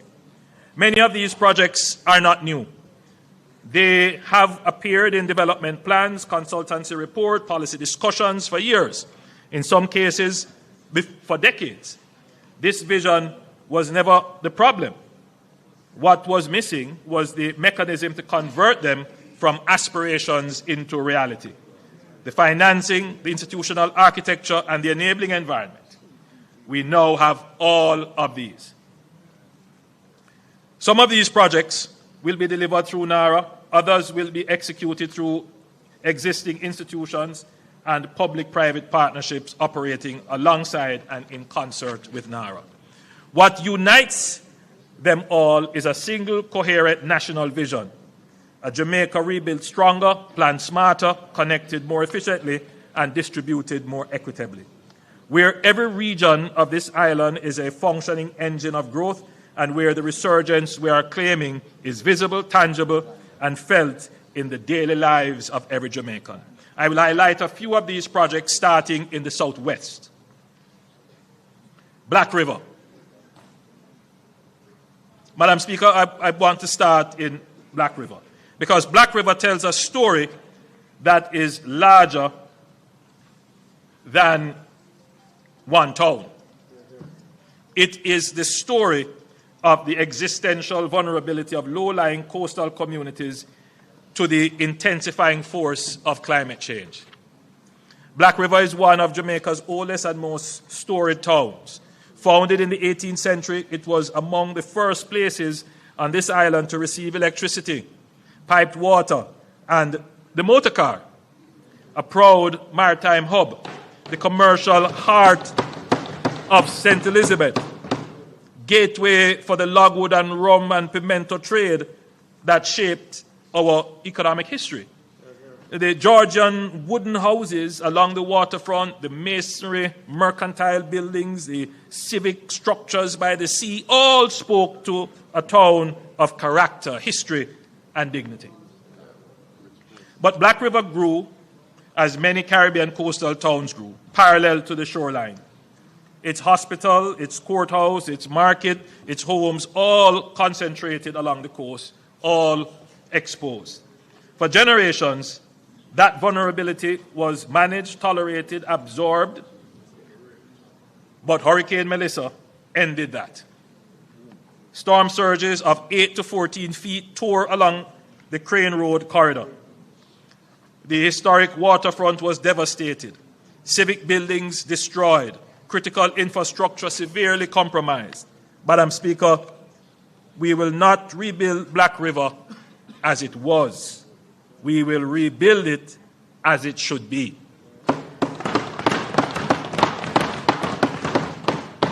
And in so doing, create something this town has never possessed in its 300 years of history: a real planned, consolidated urban core. The Urban Development Corporation, working with our development partners, is advancing a climate-resilient redevelopment plan that separates what belongs inland from what belongs on the coast. The heart of the plan is the new urban center, to be developed inland, safely above storm surge and projected sea level rise. And you can see a representation of where that urban center is going to be and what it, well, that's the waterfront, but what it could look like. So, this is where Black River's essential public functions, its hospital, courthouses, municipal offices, police station, tax office, schools, market, and transport hub will be consolidated into a planned, workable, flood-safe precinct for the first time. It will have a proper town square, a civic park. The buildings will be designed to withstand Category 5 wind loads, built on elevated platforms above projected sea level rise scenarios with utility corridors, drainage infrastructure, and emergency redundancy. The historic waterfront will be protected by a layer of coastal defense systems, submerged offshore breakwaters to dissipate wave energy before it reaches shore, a concrete seawall integrated with a continuous public boardwalk, and engineered revetments along the most vulnerable stretches of coastline. The waterfront will become what it always had the potential to be: a vibrant public amenity, an entertainment and tourism corridor, a place where boutique hotels and restaurants and cultural experiences make this stretch of Jamaica South Coast a genuine destination. So, the same questions that Melissa forced on Black River must now be confronted everywhere, and the answers must be guided by the same logic, applied consistently, deliberately, and at national scale. That logic can be distilled into 4 foundational principles that will guide how we plan, build, and invest going forward. The first principle is strategic spatial planning and risk-informed development. What happened in Black River happened because for decades, development decisions were made without regard to hazard mapping, flood risk, or climate projections. That must now change. Critical national infrastructure must progressively be relocated away from high-risk coastal zones. Hospitals, schools, utilities, highways, and logistic facilities must be positioned with full regard to storm surge, flooding, and sea level rise. Where we build is as important as what we build. The second principle is building redundancy in distributed systems across critical infrastructure. Black River's civic core was concentrated in one exposed corridor. And when Melissa struck, a single surge compromised everything simultaneously. That is not resilience, that is fragility. Our transportation corridor, power systems, water supply, telecommunications, network, and logistics systems must be engineered with backup capacity and distributed architecture so that when one part of the system is struck, the rest keeps functioning. Resilience is incompatible with single points of failure. The third principle is the integration of regional development and resilient economic clusters. The Black River Plan does not end at the town's boundary. It connects to housing developments, agricultural corridors, tourism infrastructure, and the regional road network across the South Coast. That is intentional. Resilience cannot be built by project. It has to be built by a network. Connectivity, roads, hospitals, schools, housing, energy systems, and government services must be planned together to create a self-sustaining regional ecosystem. The fourth principle is economic diversification and production resilience. A resilient nation is not only physically strong, it is economically adaptable. Black River's rebuilt waterfront will anchor not just tourism, but wellness, marine recreation, heritage experience, and culinary offerings rooted in St. Elizabeth's agricultural identity. That diversification, away from dependence on a single sector, any single market, any single source of economic activity, is the model for Jamaica as a whole. We must broaden our productive base. Madam Speaker, the redevelopment of Black River will embody all four principles. It will be proof of concept that Jamaica has learned lessons and that we are determined to apply them not just to the historic town of the South Coast, that is the Black River, but to every parish, every corridor, and every community of this island that faces the same challenge as we seek to build forward stronger.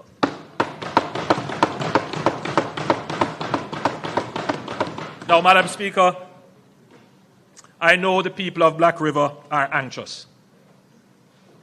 Your MP, I could only describe it as anxiety. He's also anxious. Particularly persons who own property in proximity to the coast that sustained damage. There's a certain level of uncertainty. They're not sure whether or not they should rebuild, restart. Many of them have reached out to say, Prime Minister, I don't want to restart. In fact, there are several who have said, I was even contemplating coming out of business. Melissa's hastened the decision, but they want some indication so that they can figure out how to plan. And we hear on our side the magnitude and scale of what we are planning to do can't be rushed.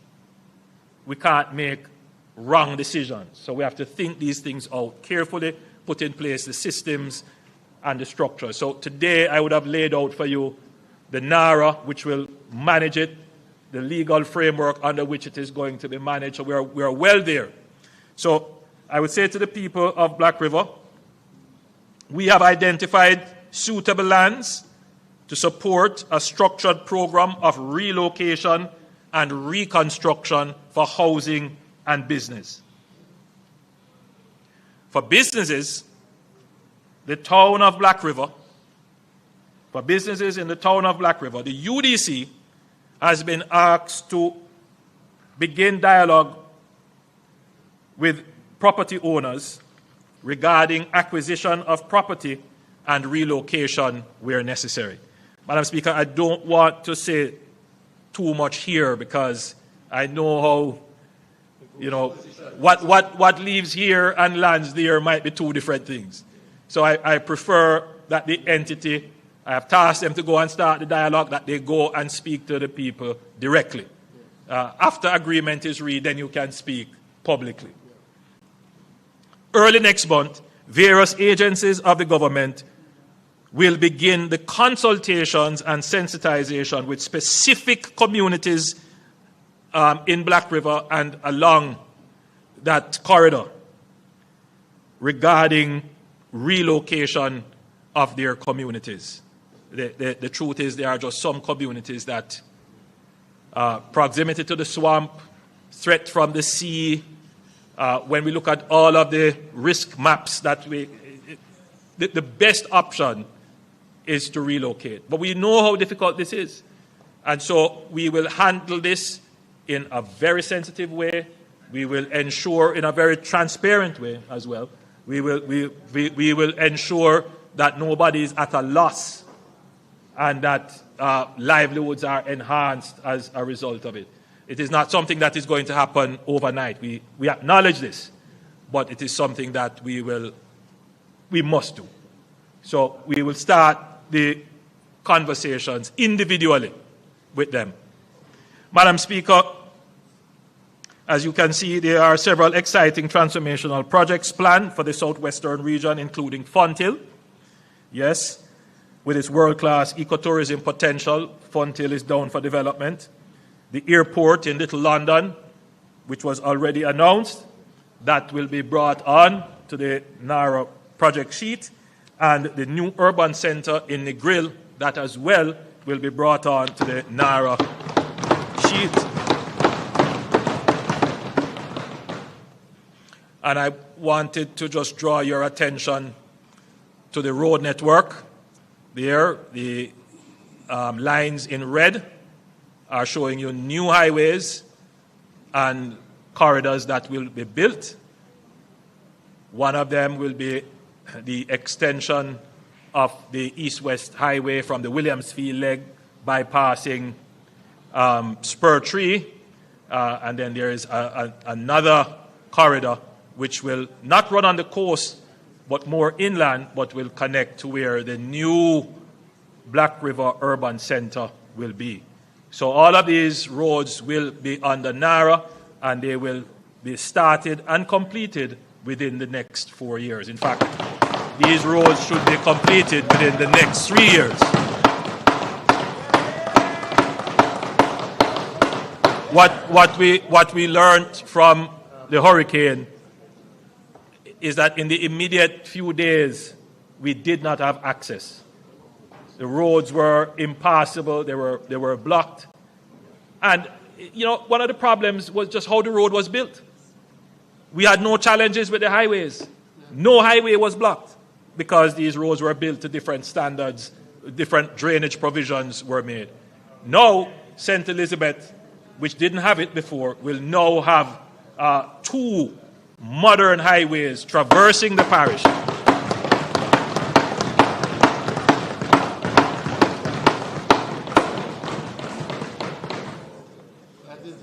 Madam Speaker, I now turn to the northwest end of the island. Relax, man.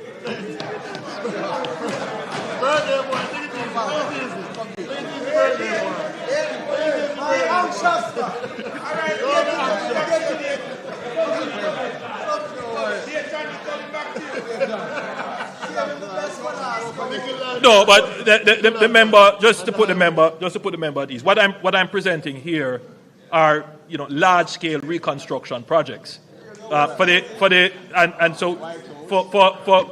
Westmoreland. You would have heard what we're going to do with Negril and so forth. But for the other areas, it is mostly housing reconstruction. So I will address that. I will address that under a different modality. So, Madam Speaker, anyone who has driven from Montego Bay to Negril knows the bottlenecks at Hopewell and Lucy. This is not just a quality of life frustration, it is an economic cost. Every hour of unnecessary journey time is a deterrent to tourism investment, a disincentive to the visitor's experience, and a brake on the development of Hanover's enormous untapped potential. Madam Speaker, Hanover has so much potential, but it is, you know, almost like an interland in Jamaica. And in the same way that we have opened up St. Thomas, we will open up Hanover for development.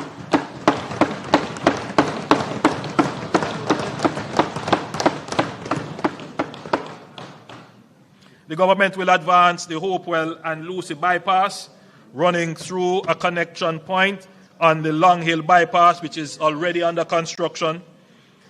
In St. James, traversing westward with Link Road serving both Hopewell and Lucy before terminating on the westward side of Lucy.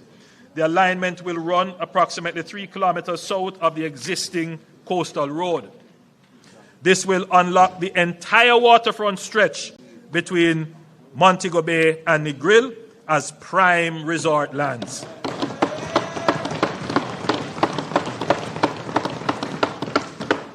In addition to the bypass, we intend to develop the Lucy Harbour into a premium boating destination.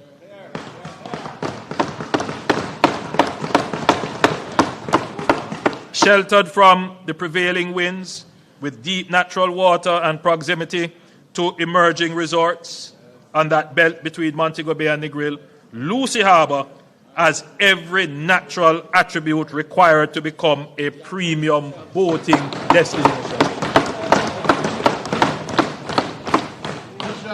So under NARA, this is something that we will do to create the economic incentive, but this is a perfect project for private sector. And so NARA will stimulate, facilitate, coordinate, but more than that, get it done quickly.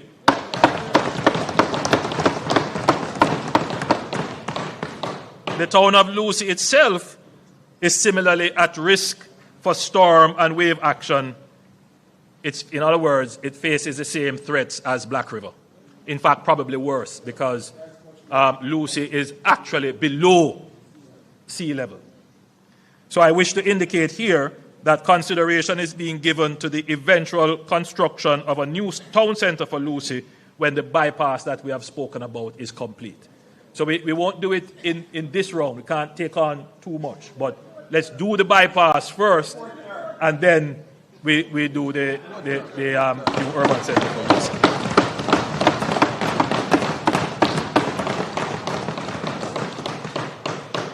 Madam Speaker, I want to talk about St. James, Montego Bay in particular. Recently, I was written to by one of the tourism interests in Montego Bay, expressing real concern about the state of the town, how it looks, the collection of garbage, the public facilities that are there, and there is a real concern raised, and I want the tourism community to know that the government hears your cry. We're not just sensitive to it, we are working to have it addressed. One of the big issues which I know is a challenge is the collection of municipal waste, the collection of garbage. And I'm sure Minister Mackenzie will address this at some point, but you recall when we said we have over 500,000 truckloads of debris to move. We have made a dent on it, but it has been at the expense of the diversion of the limited stock of equipment that we have from the municipal operations into the debris management operations.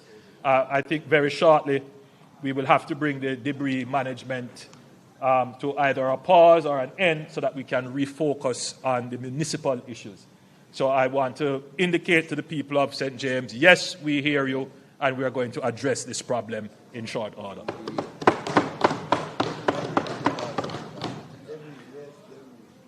Madam Speaker, Montego Bay is our tourism capital, and it is time we undertook new investments to revitalize and secure its position as the leading destination in the Caribbean. Hurricane Melissa inflicted severe damage across Montego Bay, particularly in the coastal communities of Catherine Hall and West Green and Freeport. The destruction was painful, but it has given us something valuable, a once-in-a-generation opportunity to reimagine this corridor in a way that is bolder and more resilient. But we must first protect the city, which is a key pillar of Jamaica's economy. Montego Bay has long been vulnerable to flooding. Its rivers, when overwhelmed, have repeatedly brought misery to communities. The government will therefore undertake significant investments in river training to contain, manage, and direct floodwaters away from communities and commercial areas and critical infrastructure. the people of West Green and Catherine Hall will be very happy to hear this. And downtown Montego Bay, yes. Madam Speaker, the Montego Bay Freeport and its surrounding areas represent one of the most strategically valuable and scenically spectacular stretches of real estate in the entire Caribbean. It is home to our mixed-use cargo and cruise ship port and the Montego Bay Free Zone, and is flanked by major hotels, premium residential developments, and a forthcoming 28-story mixed-use hotel and residential complex, a powerful signal of the confidence that investors already place in this corridor. At the same time, the soon-to-be completed Montego Bay Perimeter Road is fundamentally reshaping the economic geography of the wider region, opening new corridors and unlocking additional lands for investment that were previously out of reach. Our plan is to gradually relocate the BPO and light industrial activities in the free zone to new purpose-built facilities along the Montego Bay Perimeter Road, catalyzing vibrant economic activity along the emerging corridor while providing modern, world-class, purpose-designed spaces. The thinking and the beauty of this strategy is that this will free up prime waterfront lands on the Freeport Peninsula for their highest and best use. We envision a landmark mixed-use development, commercial, retail, and premium residential seamlessly woven into the urban fabric of the city. Absolutely. Comparable in ambition and elegance to the celebrated Brickell waterfront in Miami.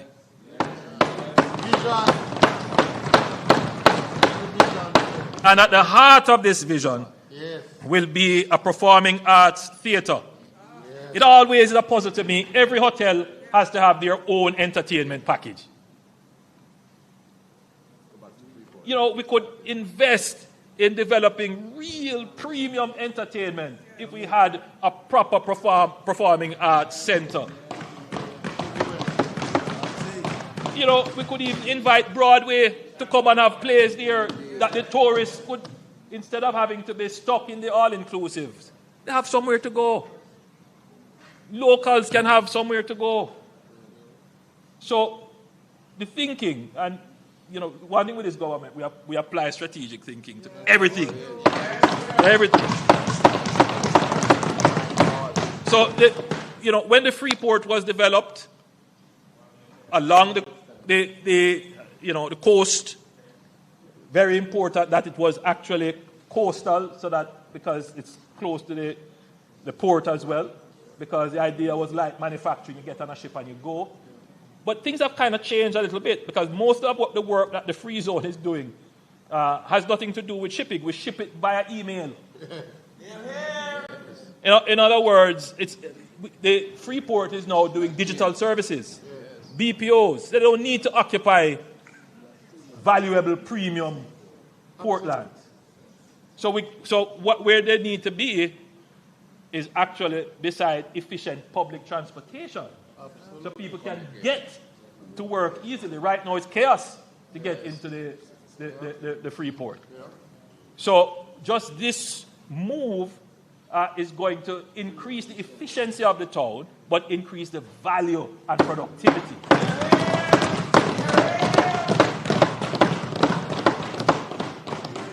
And redirect traffic from outside of the town to allow Montego Bay to be able to breathe. Madam Speaker, the vision does not stop at Freeport. What we are proposing is the transformation of the entire coastal corridor, from the Freeport sweeping eastward to Harmony Beach Park, along the waterfront, and all the way to the iconic Hip Strip. This breathtaking stretch of Caribbean coastline will be unified into one seamless, world-class leisure, entertainment, and shopping corridor. The top road. Minister, what's the proper name of the top road? The Queen's Drive. The president of Montego Bay. Top Road, as we all know it. Very, very few people know it as Queen's Drive. The Top Road will be dualized, and it's a very important point. The Top Road will be dualized to handle traffic efficiently, while the Bottom Road will be progressively pedestrianized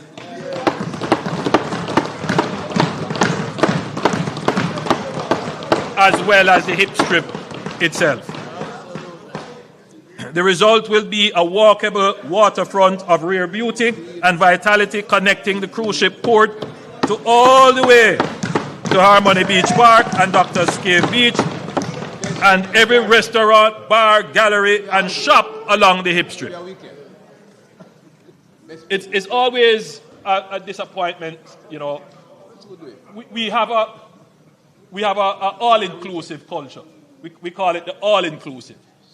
But really, if you think about it, it's really all-exclusive. Right? If it were truly all-inclusive, you would come to your hotel and you would be able to walk outside, you know, go on the strip, go to the market, sit down in a restaurant. You would be able to move around the city. And that's what we when we talk about transforming tourism, that's what we really have to do. Right? We have to do that. So we're going to use the opportunity of Hurricane Melissa to just deal with these matters once and for all. Nara will deal with them once and for all. Madam Speaker, we are also examining ways to enhance the elegant corridor between Sangster International Airport and the Montego Bay Convention Center. You know, it's called the elegant corridor.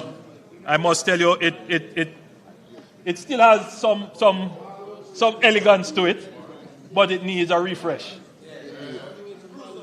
Yes, it needs a refresh. So we're going to be examining ways to do that. One of the big challenges with the elegant corridor, the Minister of Tourism will tell you, and I'm saying this for the hearing of those persons who operate hotels along the corridor, is the noise pollution. You see, Madam Speaker, when the North Coast Highway was being developed, that section was technically supposed to be a boulevard. Right? So, you know, in designing cities and towns, you know, streets lead on to boulevards. So streets empty traffic onto boulevards, and boulevards carry them onto highways.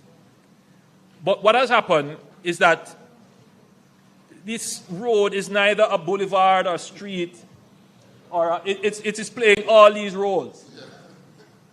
And it is carrying heavy traffic like a highway, but people have to exit to go into the hotels or go into the business places. Worst of all, and what really sometimes I'm very distressed when I see it, the hop, skip, and jump of workers trying to move across the road to get to the hotel. It doesn't make sense. So that entire elegant corridor has to be redefined and re-engineered to deal with soundproofing by building natural sound barriers, grade separation and tunneling so that you can move across, and building, because there is enough space in several areas to also build a kind of local road that connects all the hotels. Then you go under or over and you're onto golf course or wherever, to really make the tourism product more seamless and of greater value and greater attractiveness.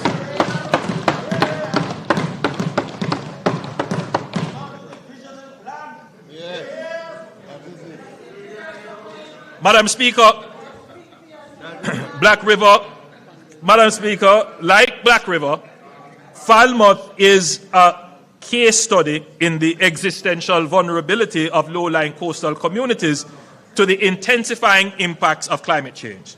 The flooding of the town, the failure of its drainage infrastructure, and the severing of its road connections during Hurricane Melissa were not random misfortunes. They were the predictable consequences of a town whose layout, institutions, and infrastructure were simply never designed for the climate realities we face today. We cannot simply build rebuild what was there. We must fundamentally reorganize Falmouth.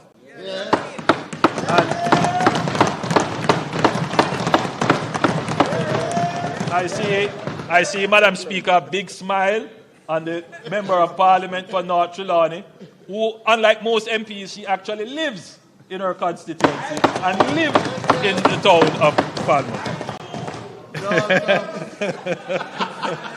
All right, member from Southwest St. Catherine. The drag line, who else lives in their constituency? Good.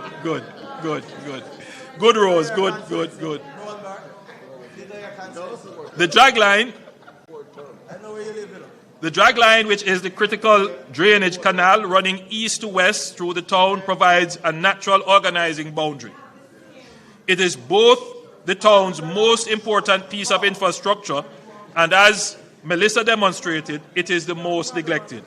Major infrastructure works will be undertaken to clean it and progressively modernize it into a functional water feature that both protects the town and enhances the remarkable Georgian character. Again, this will be a project on an hour. But more than that, the drag line will serve as a boundary between two distinct and complementary zones of reimagined Falmouth. North of the drag line, closer to the sea, the focus will be on what the waterfront does best: tourism, heritage, recreation, and coastal protection. The magnificent Georgian historic core, the Albert George Market, the Falmouth Courthouse, the Tharp House Complex, the churches, and the Baptist Manse will all be preserved as far as possible. The cruise port and the waterfront will be enhanced and activated as world-class visitor experience. South of the drag line, we will build the resilient civic backbone that Falmouth has never had. The hospital will be relocated inland. It's a very important point, members. Madam Member of Parliament, we will be relocating the Falmouth Hospital inland. We have identified somewhere. We'll make that known as soon as we have finalized the land. And this will be away from the flood zone with direct access to the North Coast Highway so that it remains fully operational precisely when it is needed most. Madam Speaker, during the pandemic, I flew to the hospital, and again, I want to commend all the hospital workers, but I wanted to commend the Falmouth workers in particular as I visited them. Very difficult circumstances, but like everywhere else, they were there doing their service. A new urban center will be built to modern standards of climate resilience and will consolidate critical public services and give people of Trelawney the standard of public facilities they deserve. Further south, and I want Minister Grange to pay attention to this one. Further south, anchored by the Trelawney Multipurpose Stadium at Florence Hall, we will finally deliver on the promise this facility has always held. We will be developing the area into a world-class sports center for sports training, major events, and sports tourism.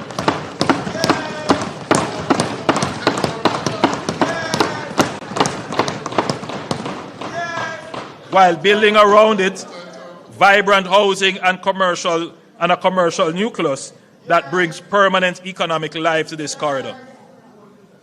Madam Speaker, we have had several proposals come to use the Trelawney Stadium, but the government was never fully in a position because, Madam Speaker, to convert this into a sports tourism entity would require not just the facility. We would have to put in place infrastructure, water, proximity to working and resilient health facilities, proper housing, all the things that would be required to make such a facility work. So we were never in a position then to do it. But today, Madam Speaker, we are bringing all the infrastructure. We are bringing all the infrastructure together. So this can actually now become a center of economic activity in sports.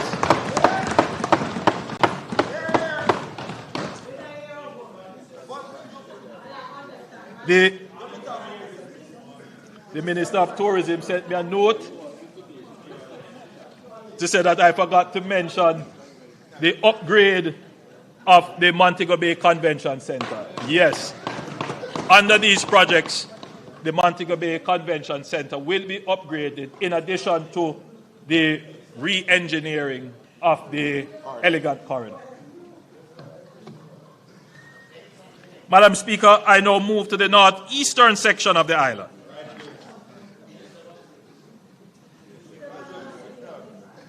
Madam Speaker, the North Coast Corridor and the Draxall and Miami Bay stretch in particular has become one of the most rapidly developing commercial zones in Jamaica. New businesses, new housing developments, new hospitality enterprises, and new entrepreneurial energy have concentrated in this corridor with remarkable momentum. The government wants to support and deepen that energy, not for it to be strangled by the congestion, but for it to be able to properly carry the traffic load of the area. On major event weekends, traffic snarl from miles from St. Anne into neighboring Trelawney. The North Coast Highway capacity has been exceeded by the very growth it helped generate. And attempting to upgrade a heavily used roadway while traffic is still flowing through it, as we learned from the South Coast Highway Improvement Project, causes disruption and dislocation that simply cannot be absorbed by communities and businesses that depend on the corridor for their livelihoods. The solution is to build the alternative first. Detailed feasibility studies are being completed for the North-South Highway Extension Project. The proposed extension consists of two segments branching from a new grade-separated interchange near Miami Bay, westward to Discovery Bay in St. Anne, and eastward to Tower Isle in St. Mary. Together, these extensions will create a high-speed tolled alternative to the existing North Coast Road, diverting through traffic away from the congested commercial corridor, reducing journey times dramatically and unlocking the tourism and investment potential of the wider North Coast and St. Mary to the western parishes. Once the North-South Highway extension is sufficiently advanced, the North Coast Highway Improvement Project will follow, upgrading the existing alignment from Montego Bay to Draxall, including the dualization of key sections where traffic volumes and safety demands require it. The Draxall corridor is not a problem to be managed. It is a success story to be expanded.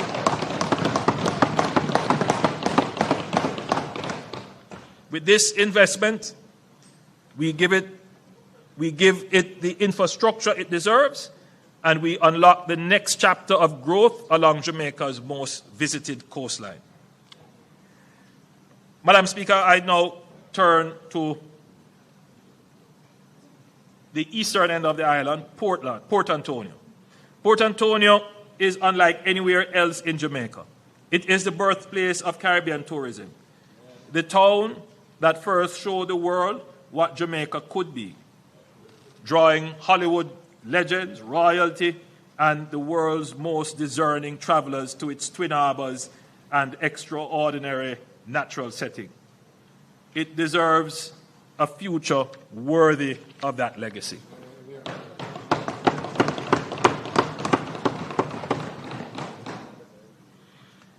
As I have reported to this Honourable House on previous occasions, the Port Authority of Jamaica, working with international consultants, town residents, elected officials, and government agencies, developed a master plan for Port Antonio built around a clear and compelling vision. a high-value, low-density tourism destination that preserves the unique history and character of this irreplaceable town while unlocking its enormous unrealized potential. We are now moving from planning to delivery, starting with the Port Antonio bypass. Madam Speaker, sometimes, I'm doing this now 11 times and going through all the projects and the plans.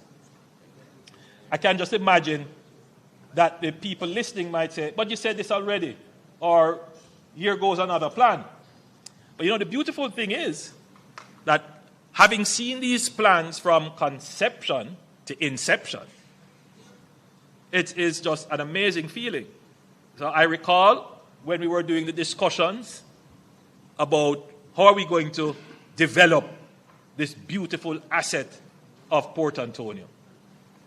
And we recall that when the sewer lines were being put in, I believe by the opposition at the time was the government, the chaos it created in the town. Well, yes, we got the money, but they implemented. Right. So, but it was chaos in the town, just to put in the sewer lines. And so the thought was, if we can't do any further development in the town, because the development itself may kill the town. So what we have to do first is to do the bypass. We have to create an alternative so that traffic can flow whilst we do, because of the significant development. So we announced the project, and Madam Speaker,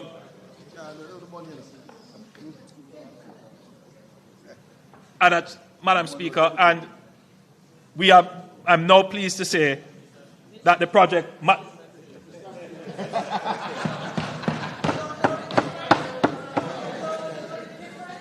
is man, woman is woman.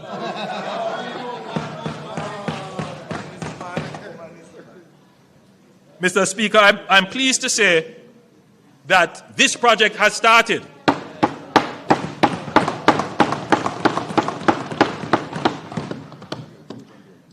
This is an $81 million project, and it is an essential precondition for everything else the master plan will seek to achieve. This 18-kilometer corridor will be delivered in 2 phases. The first spanning Norwich to Turtle Crawl Harbour, and then 7 kilometers of 4-lane roadway, new bridges and upgraded drainage, built inland and elevated to protect against storm surges and coastal erosion. By diverting through traffic away from the historic town centre, the bypass will give Port Antonio the space it needs to become the premium destination the master plan envisions. Beyond relieving congestion, the bypass will open new corridors for housing, commerce, and economic activity. And as I've said, works has already begun.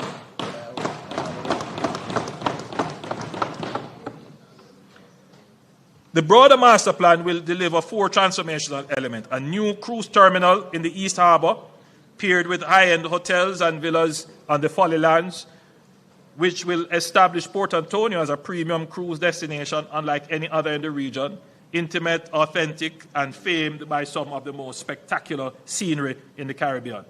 The cricket grounds will be enhanced into a modern multipurpose sports and entertainment amphitheatre, activating this underutilized asset and bringing major events to Portland for the first time. A new pedestrian promenade along the shoreline will connect the east and west harbors, transforming the waterfront into a continuous walkable space for residents and visitors alike. And a new public park will give the people of Portland a world-class recreational amenity on their doorsteps. Madam Speaker, just to be clear, these pictures that you are seeing are not just, promotional rendering. Actual architectural design work has gone into this.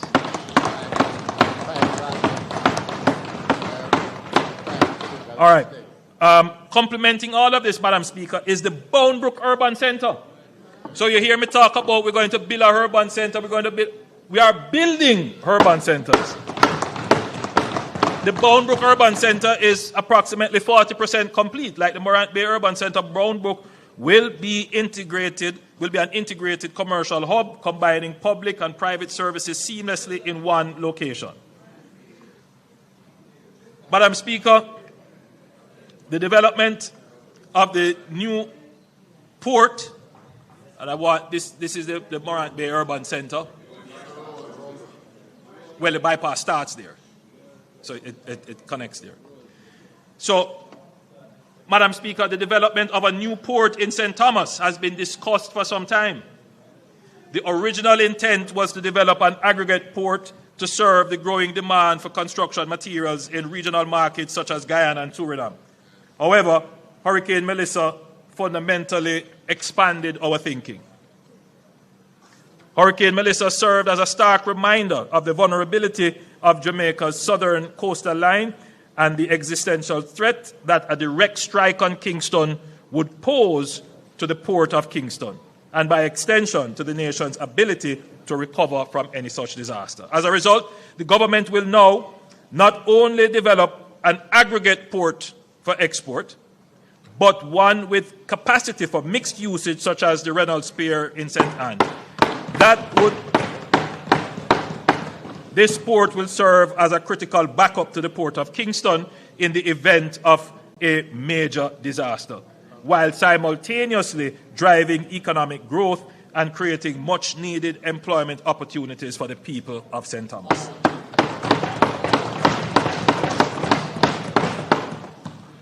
Subject to more detailed feasibility studies, the Port Authority has identified a site near Yala, St. Thomas, that benefits from adequate coastal depth and vessel berthing, proximity to established quarry operations, and road access via the newly completed highway.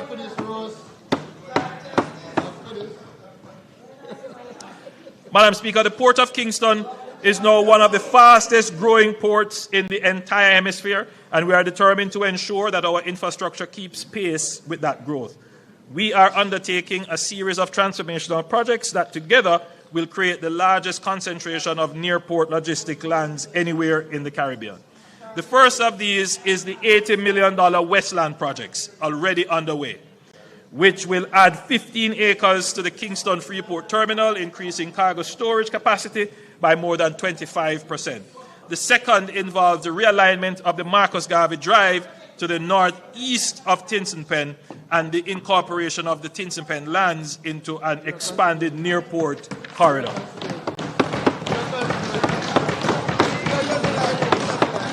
No, it's our constituency.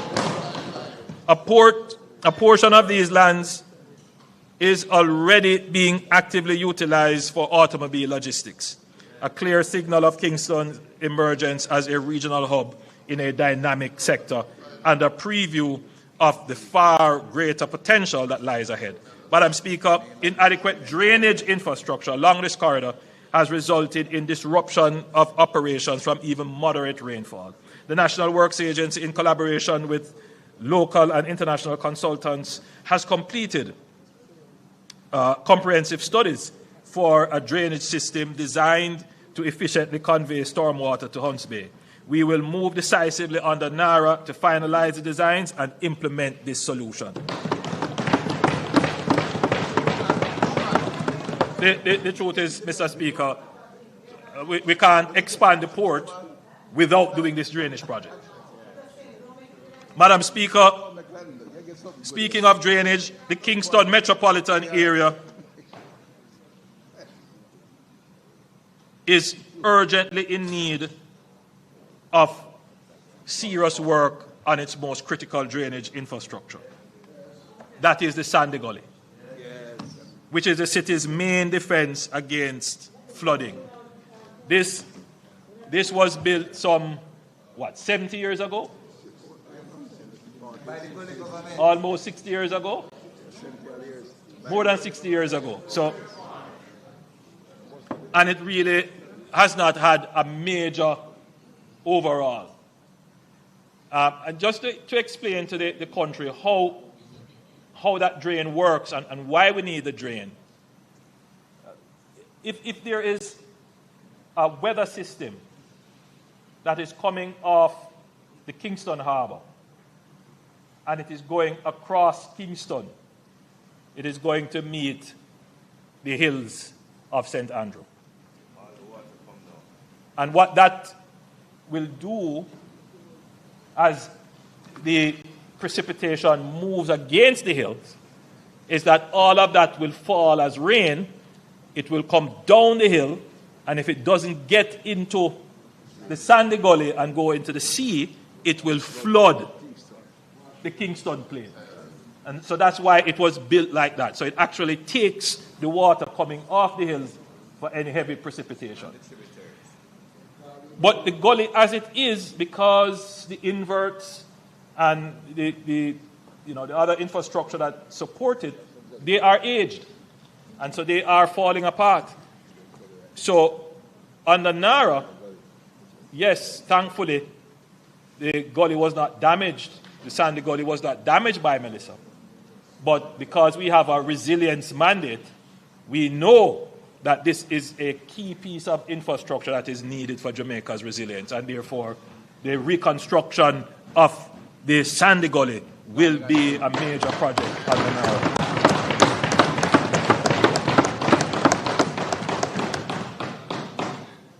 Anchoring the entire logistics ecosystem is the Caymanas Special Economic Zone, Jamaica's flagship logistics project.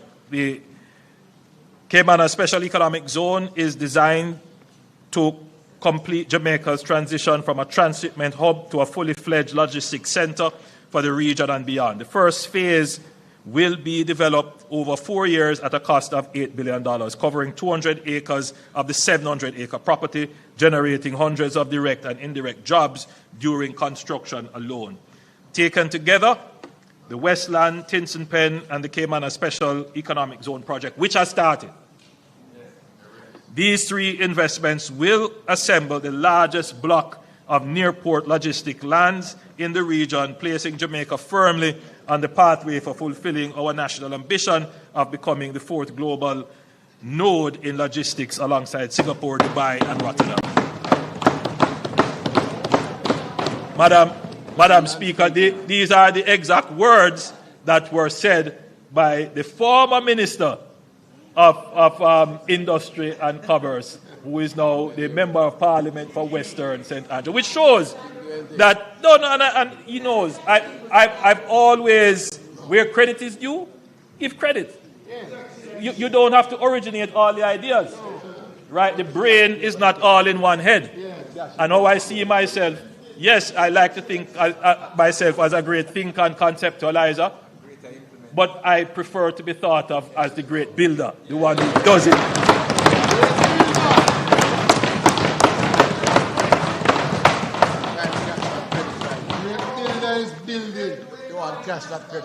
Madam Speaker, when major disaster strikes, the ability of the state to function, to coordinate, to communicate, to make decisions, to serve the people depends on having facilities that can withstand the impact and continue operating in its aftermath. Hurricane Melissa exposed the vulnerability of the government itself.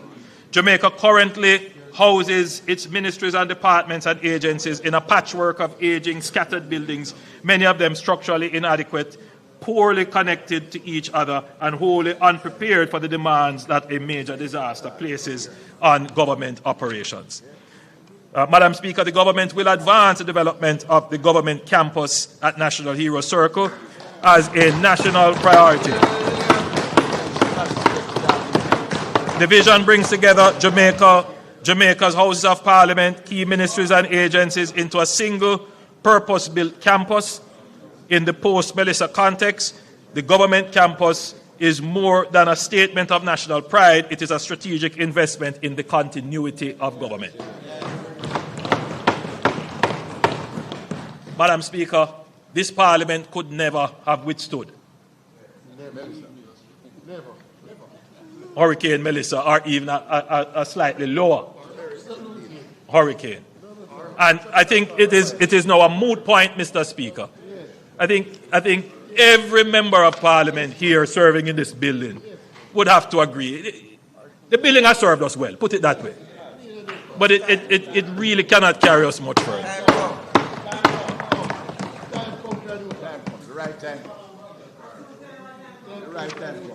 Madam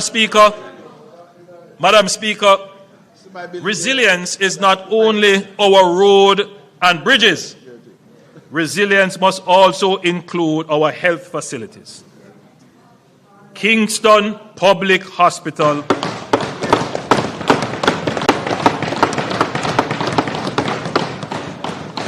has a historic and venerated as it is, has stood for over 300 years. 300 years. It is vulnerable, and had Hurricane Melissa struck Kingston, the consequences could have been more catastrophic, potentially damaging or destroying a major national referral hospital at the very moment when the residents of the surrounding area would need it the most. That would have added a dangerous new layer of public health crisis to an already severe natural disaster. We have to take note of our vulnerabilities and address them before they manifest. It is imperative that a new Kingston Public Hospital be built to modern international standards with resilience, continuity of care and disaster preparedness at its core. I am pleased to note that the National Reconstruction and Resilience Authority will lead its construction, and Cabinet has already given approval for the acquisition of lands to facilitate the new facility.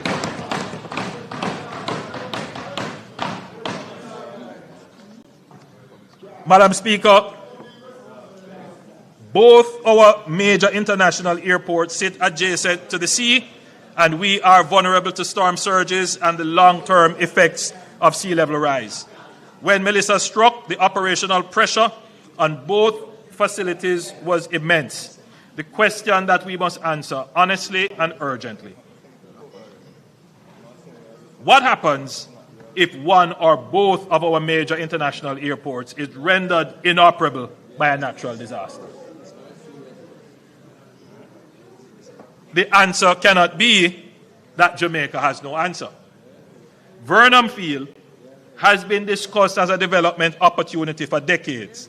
The vision of an aerotropolis, an airport city that would anchor Jamaica's ambition to become the world's fourth logistics hub has appeared in strategic documents. I've spoken about it numerous times. Cabinet decisions and development plans have been made since the 2000s. The long-term vision still remains our aspiration. Former Minister Mike Henry, I'm certain that if he is listening, would be happy to hear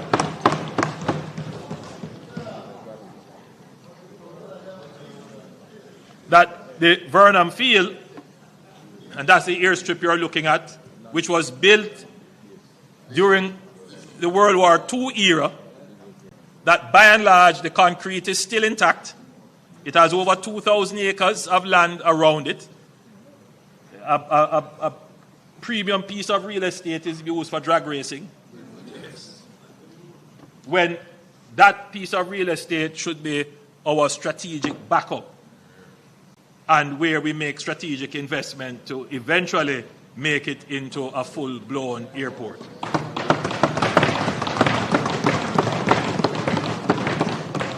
And this is why we will advance the Vernon Field Light project, a focused phase rehabilitation of the existing airstrip to create an international airdrome capable of accommodating the largest commercial aircraft in operation. And this means that in the event of a hurricane, earthquake, or other disaster that renders Norman Manley or Sangster International Airport inoperable, or both, Jamaica will have an inland facility capable of receiving wide-body jets, humanitarian relief aircraft, cargo planes, and military transport. The continuity of our aviation connectivity, which is the lifeline of our ecotourism, of our tourism economy, and our import supply chain, cannot depend entirely on two coastal strips of land exposed to the sea. Beyond its resilience function, the Vernon Field Light project will deliver immediate operational value across a range of activities, for example, providing dedicated facilities for international private jets, purpose-built hangar facilities, aviation training and certification, as well as serving as the Maritime Air and Cyber Command base for the JDF.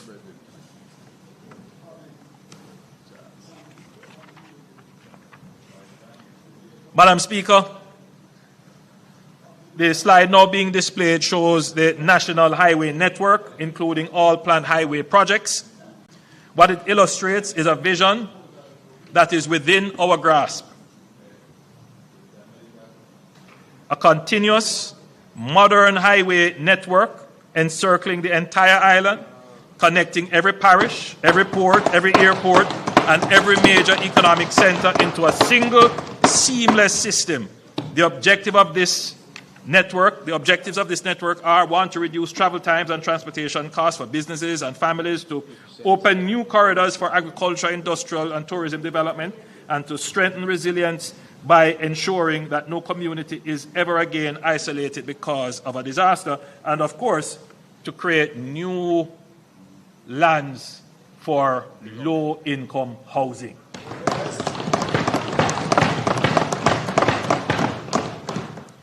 Hurricane Melissa has, among other things, reinforced that infrastructure cannot continue to be planned, designed, and built in silos.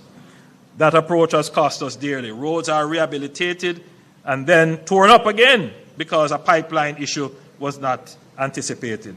Drainage deficiencies shorten the life of otherwise sound roadworks. Slope instability undermines the investments made without adequate assessment of the surrounding terrain. This fragmented, reactive model is inefficient, expensive, and wholly inconsistent with the scale and ambition of our national reconstruction vision. We are therefore moving decisively towards integrated infrastructure planning, a framework in which roads, drainage, water, sewage, utility corridors, slope stability, and climate risk are considered together from the design stage and sequenced into a disciplined way through implementation. Integration planning must be matched by stronger infrastructure governance. Part of what involves a long overdue, that is part of the work which involves a long overdue reform of how we classify and manage the national road network. At present, roads of vastly different purposes, economic significance, and strategic importance are treated in broadly the same way. A modern road designation framework will allow us to distinguish clearly between local access roads, parish connectors, strategic economic corridors, tourism routes, agricultural links, and emergency and evacuation corridors. Madam Speaker, what this will do is to inform the budget. Right now, how are roads repaired? All right, so the government, through a process like this, will identify strategically important roads. And those roads are usually networked. And all of these roads that are built centrally, they stand up. And they carry quite a bit of volume and maintain our connectivity. But a large part of the road repair and maintenance budget is politically driven. MPs feel, and I feel the same way, that I must have influence over the road construction and repair budget. So in other words, road repairs are also influenced by political pressure. Now, maybe that's not a bad model, but what it does is it helps to fragment how the limited road repair budget is spent. So what happens is that the road repair budget is broken down essentially by constituency and by the effective lobbying of members of parliament. Now, the truth is that that strategy may have served well. But what it creates is a great deal of fragmentation, because every year we spend billions of dollars. But if you look at the road network, you can't really say that you have developed a road network. And at some point, as a country, we have to say, look, we need to make impact with the money that we are spending. And so that is what the One Road Authority is being designed to do. I know there is concern that the One Road Authority is going to take away autonomy from parish councils, no leader of the opposition. That's not what it is being designed to do. So one of the things that we're doing is to do a proper accounting for the roads, so we know how many roads we actually have, how many miles of roads. Then we go through a process of a proper categorization of roads. Then we look at the roads in terms of their strategic value. Are they connecting roads? Do they carry critical manufacturing? Are they critical for evacuation? All kinds. So we look at these things, and then we develop a proper maintenance plan. The first phase of that proper maintenance plan is the Spark program. Already, the Spark program is supposed to do over 600 roads. You've gone about 120 roads have been done across the island. I am sure that almost all MPs who were here from the last term can say that there is a road being done in their constituency, a road or two. But aside from developing a kind of structured budget for the maintenance of roads, Madam Speaker, we must develop standards for how the roads are maintained. And there must be an entity that holds road users to account when they destroy the road. Madam Speaker, it is a great pain to me to drive on some of our very important urban roads, arterial roads, and you see the wanton spillage of concrete. And it's as if they do it with impunity. Well, I am putting all of those persons who are spilling concrete on our roads on notice. When the NARA is established, you will be prosecuted. The One Road Authority. You're listening. The One Road Authority. Because that entity will also have the power to prosecute. And some not you. Charge them. Madam Speaker, I want to turn very quickly to housing. This year, the National Housing Trust marks its 50th anniversary. The NHT has stood as one of the most enduring and consequential institutions in Jamaica's development architecture, a testament to the vision of former Prime Minister Michael Mann. Hail the man.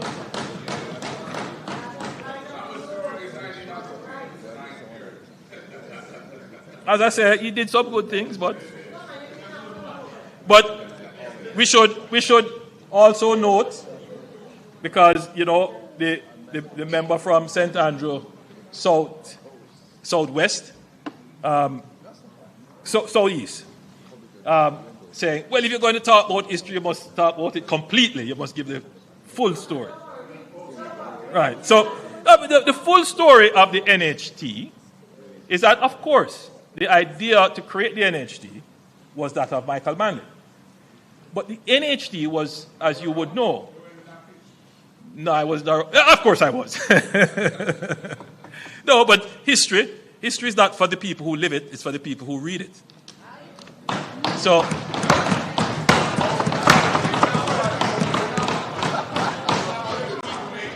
no, you read it. You have to read history. You have to read history. Because, the truth is, leader of the opposition, there are people who live the experience, right? But when they actually read it, they say, but it's different. Because when you have to sit down and put everything into context and bring things into consideration that the person experiencing it would not be able to interpret, you get a fuller experience when you're reading the analytic of the event. But, Madam Speaker, the point is that the NHT was formed out of the NIS. Yes. In other words, the fund that we created, the National Insurance Fund, which when we created, the PNP objected to it, turned it around, called it sin, never wanted it to be done.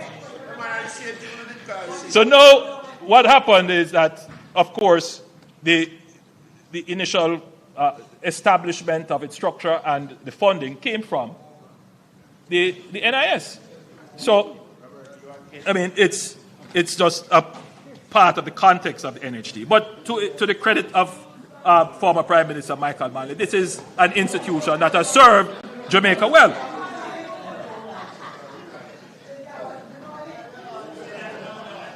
Madam Speaker, when Hurricane Melissa struck, the NHD did not wait. It moved quickly, decisively, and with compassion that the scale of the crisis demanded. Approximately 30,000 mortgages across 7 of the hardest hit parishes received an automatic 6-month mortgage moratorium, providing immediate relief for mortgagors whose homes remain uninhabitable.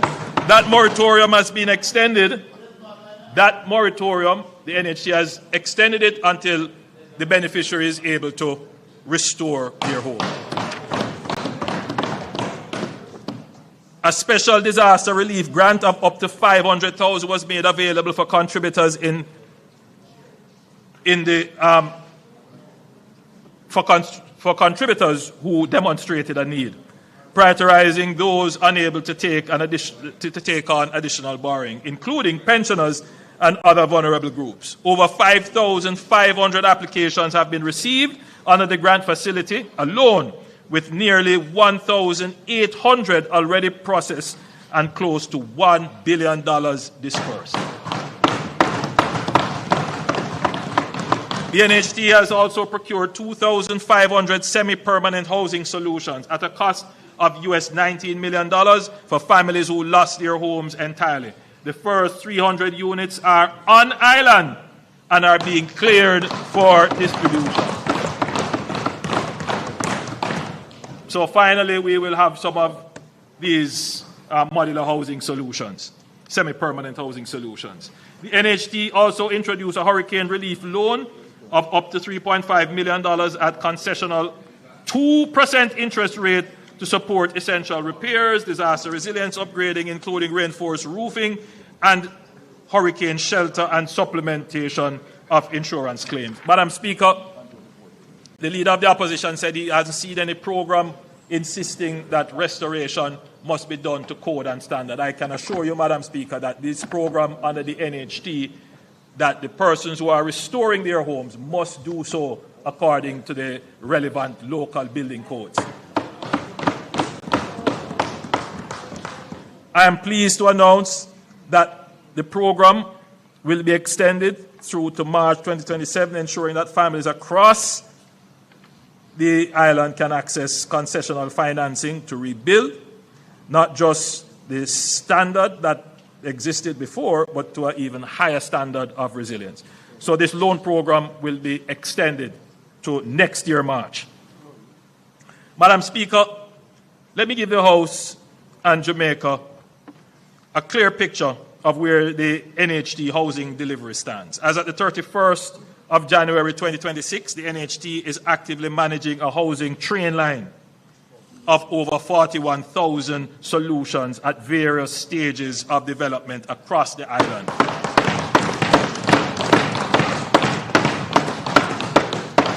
This includes approximately 10,700 units currently under construction, and you see them, those are telling you where they are all across Jamaica. Nearly 6,000 at contract award stage, and 11,500 in procurement and negotiations, and more than 11,600 in planning and design. 2 major new developments have commenced at the Longville Meadows in Clarendon and Friendship Phase 2 in St. Elizabeth, together totaling 2,800 solutions. In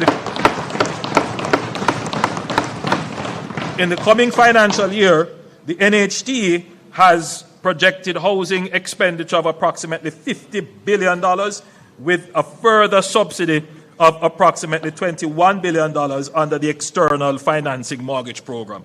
This represents one of the most ambitious housing programs in the history of the NHD, covering developments in St. Catherine, Trelawney, Manchester, Clarendon, Westmoreland, St. Thomas, St. Mary, Kingston, and beyond.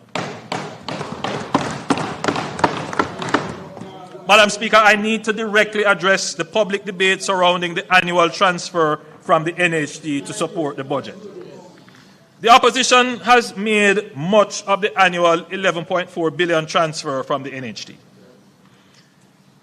In the face of fiscal pressures created by Hurricane Melissa, the government had no realistic alternative but to extend the drawdown.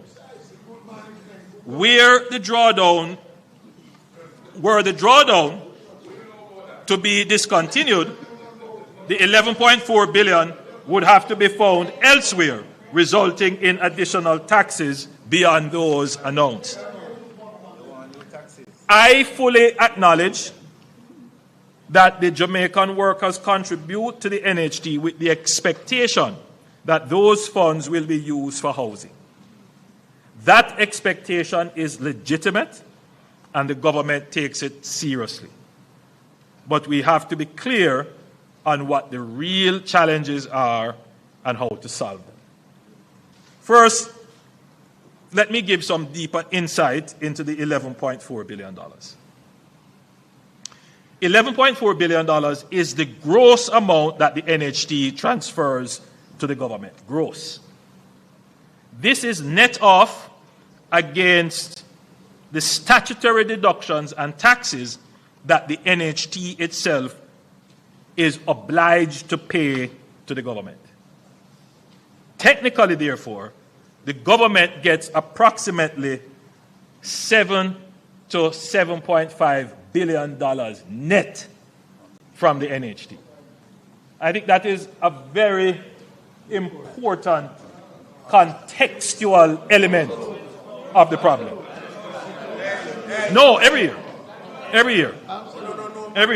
So, because sometimes we run with the headlines, but we don't really look at the details. All right.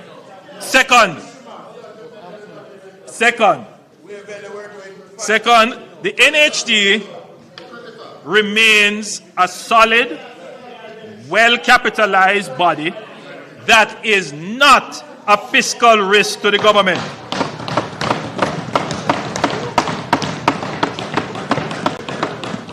The NHD has not in any way been impaired in its ability to satisfy demand for mortgage loans, even at 0% interest rates.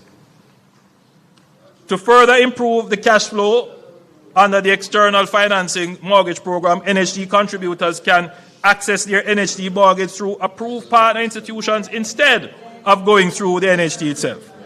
The NHD's portion of the loan attracts its usual NHD interest rate, even though the loan is processed externally. Furthermore, there has been no issue, very important point, Madam Speaker, there has been no issue of misuse or mismanagement of any NHD fund under my administration, like the Outameni scandal under the PNP.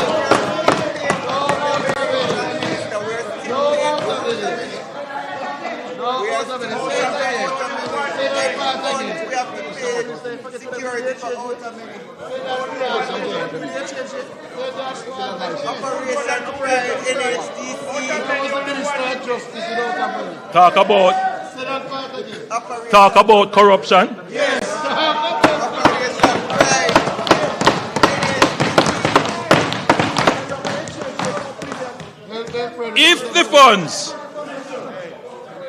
If the funds remained with the NHD, they would largely have been invested in government securities and sat on the balance sheet as lending capacity, waiting for projects that too often do not materialize.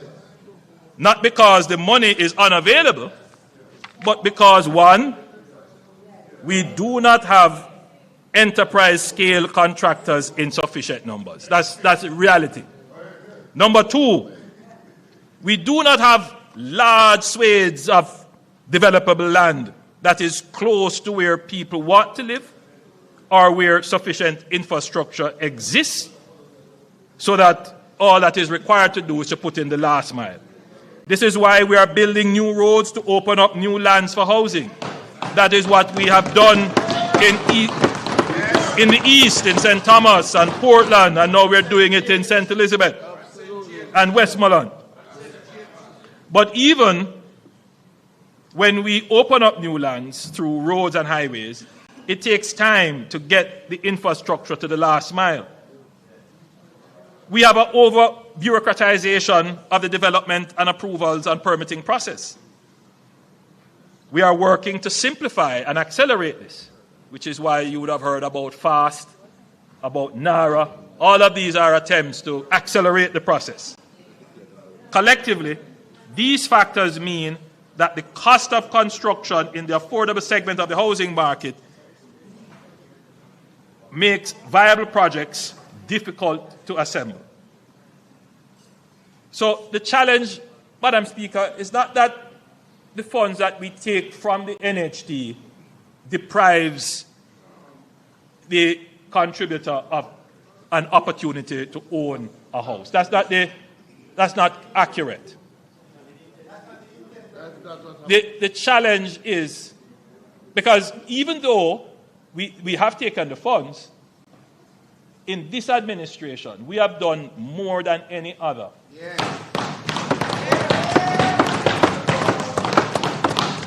To increase the size of the funds that contributors can access from the NHT.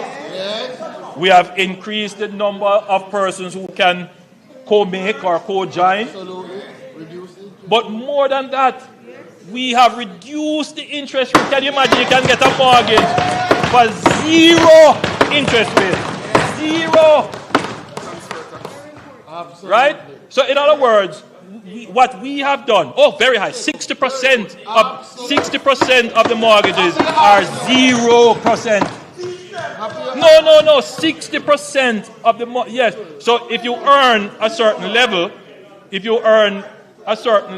you get a 0% interest rate. And 60% of mortgages pay actually 0% interest rate. So there's this notion that somehow the funds deprive. So the NHT, as I've said, offers 0% interest rates to low-income earners. But demand for mortgages is still limited because of the availability of homes in the price segment that the contributors would be able to afford. Now, this is an important point to note. Further subsidizing demand only ends up increasing prices. As we have increased the contributors' access to financing, what we see happening is an increase in the price of the house.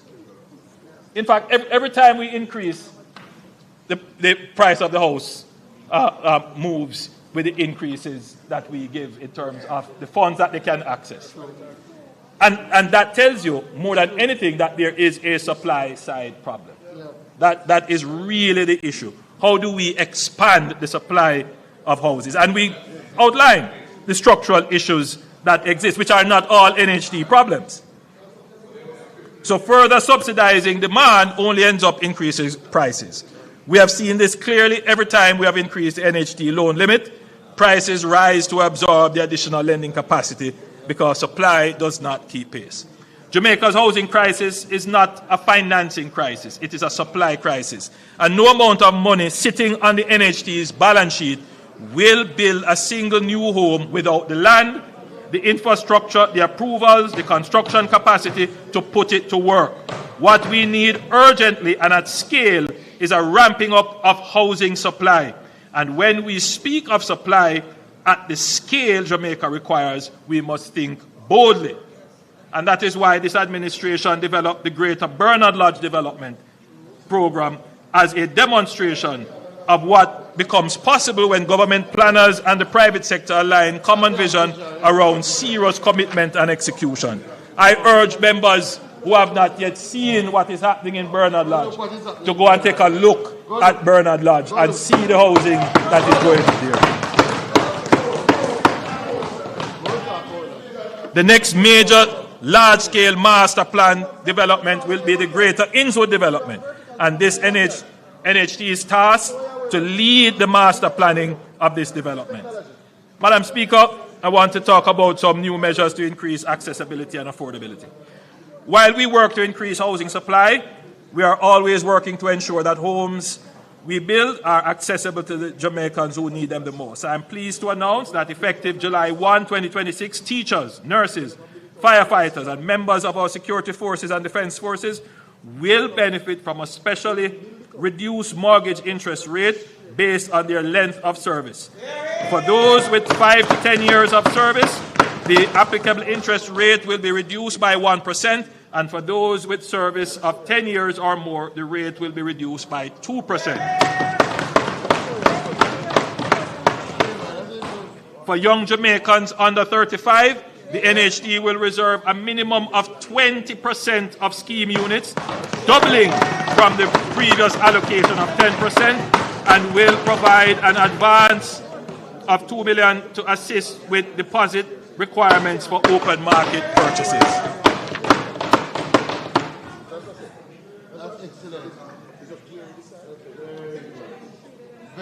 Also effective July 1, the home improvement loan waiting period will be reduced from 7 to 5 years, giving existing homeowners faster access to funds for maintenance, security, green energy upgrades, and expansion. All of these were commitments made in our 2025 manifesto.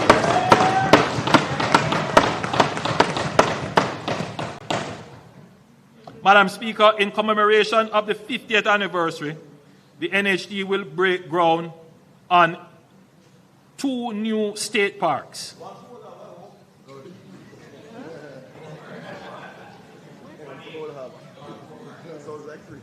I had already announced one in Manchester, and that is being developed as we speak. They are trying to come to some agreement with the local municipality as to the exact location as to where that should go. And the second, Madam Speaker, is in Kingston and St. Andrew. We have to build a park in Kingston and St. Andrew. We remember Emancipation Park. But, Madam Speaker,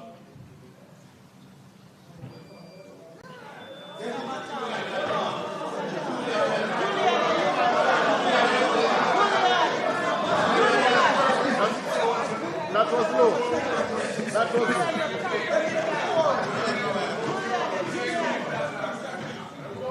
That was low. That was low. That was low, and I'm becoming a campaign. That was I'm becoming a campaign. Madam Speaker, we have started discussions. Madam Speaker, we have started discussions with His Excellency the Governor General on developing a park on sections of the King's House land. That park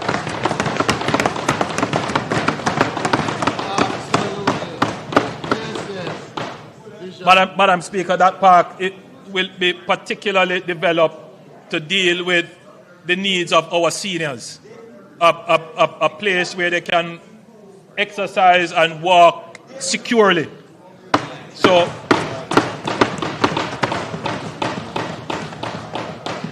the NHT, again, will have that responsibility. Madam Speaker, any serious conversation about land use, productivity, and housing must confront one of Jamaica's most visible failure in land utilization, our blighted urban spaces. Across parts of downtown Kingston, Spanish Town, and Montego Bay, vacant lots and derelict buildings occupy land that should be among the most economically productive. These sites sit close to infrastructure, jobs, and services. The potential is to unlock them. And what we will be doing, Madam Speaker, is to give the framework for unlocking these lands. Since 1995, the Urban Renewal Tax Relief Act has attempted to incentivize investments in such areas.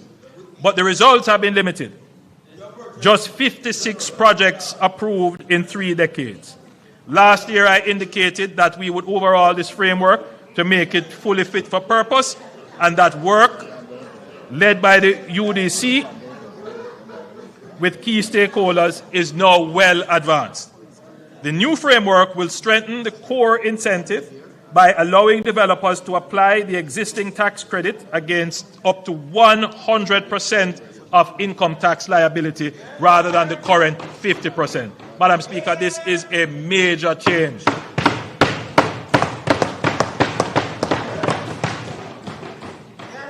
For priority projects, including developments in severely blighted areas, affordable housing, and critical public facilities, the credit will increase from the current 33.33% to 40%.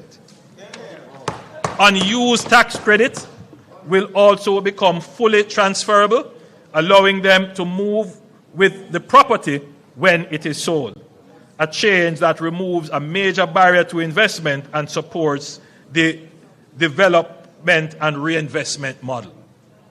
The framework will also support the wider development ecosystem. Financing for approved projects will receive tax-exempt interest income for up to 8 years. Commercial tenants will be able to deduct 200% of rent, and first purchasers of homes in approved developments will receive a property tax exemption in their first year. So we are looking at a whole suite of incentives to attract investment into urban blighted communities. To address one of the most persistent obstacles, slow approvals, all permits, development approvals, and tax authorizations will be processed through a single digital portal managed by the UDC, dramatically reducing the processing time.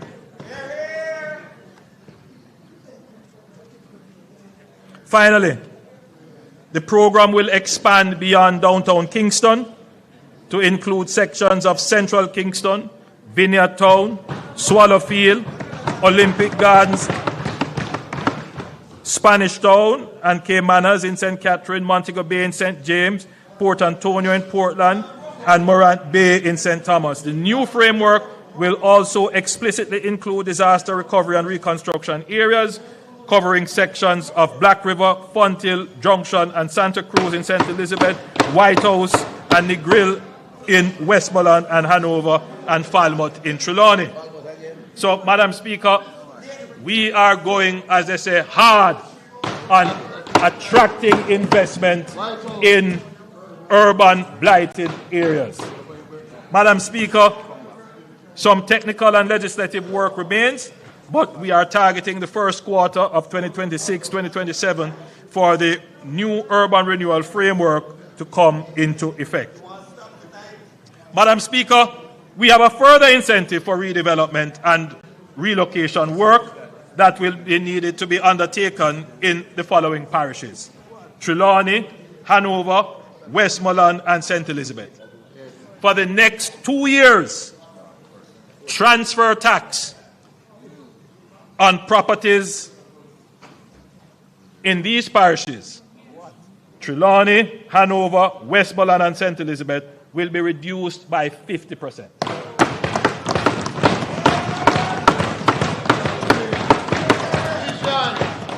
The purpose of this is that in these parishes, this is where we will have the most need for relocation, which we will need to be able to sell property and dispose of property. Many persons want to come out of certain areas, and if we can incentivize this process, it would be in the interest of the restoration and recovery. And therefore, we have taken that decision to give a special transfer tax break in these areas. Madam Speaker, a vision of this scale demands not only clarity of ambition, but clarity of financing. And let me be direct about how Jamaica intends to pay for what I have described. We will not finance this resurgence through undisciplined borrowing that mortgages the future to pay for the present. Every element of the Reconstruction and Development Program will be financed through a deliberately structured, multi-layered architecture that protects Jamaica's fiscal stability while mobilizing the full range of available resources. The financing rests on 4 distinct pillars: concessional sovereign lending. The core of the US $6.7 billion package secured from our multilateral partners is patient, affordable capital deployed for investment. It will finance the infrastructure backbone of reconstruction where private investment is not possible. So we will invest where public good is established. Private sector mobilization and PPPs. US $2.4 billion out of the US $6.7 billion package is specifically intended to crowd in private capital through public-private partnerships for projects where commercial returns can support private investments. The government provides the enabling condition, private capital provides the execution, scale, and commercial accountability. Climate and resilience financing.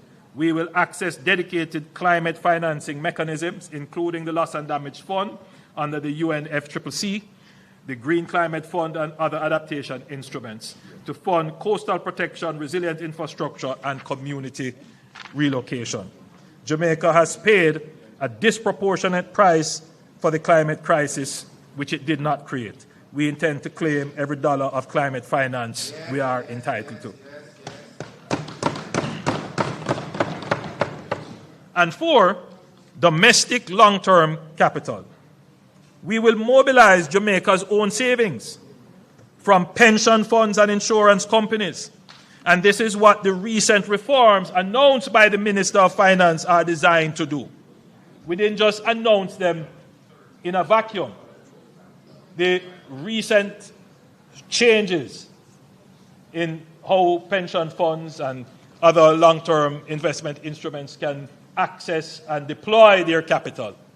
We are not just hopeful, we are incentivizing them to deploy those capital resources into the projects that are going to be managed and executed under NARA and facilitated through the FAST program. So we have thought out an entire ecosystem of measures.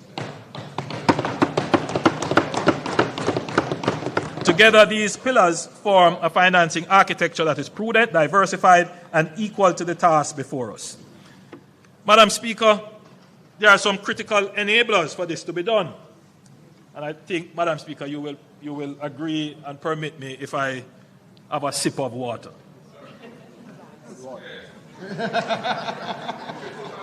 By the way, how much was this one? How much was this one? This is all of $16. This is less than $100. This is $44. This one is $44.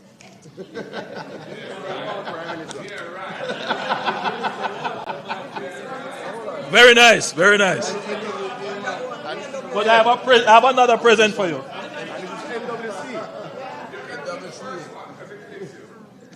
Send this over. Give it another one. We have one for you. This is NWC water. NWC water. With the cost of the water, it is $16. So this is about $20, right? Of course. That was I brought it here. Now, when I heard.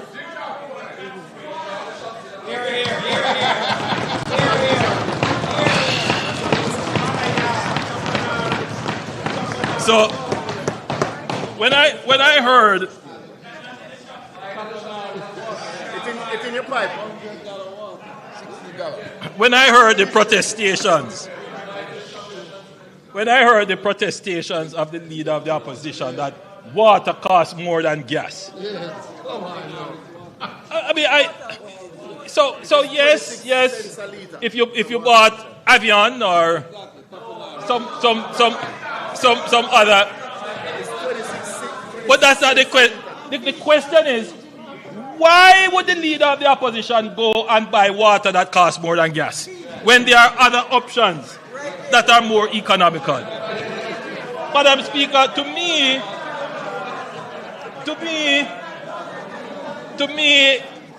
it tells me that I wouldn't trust him with managing my economy.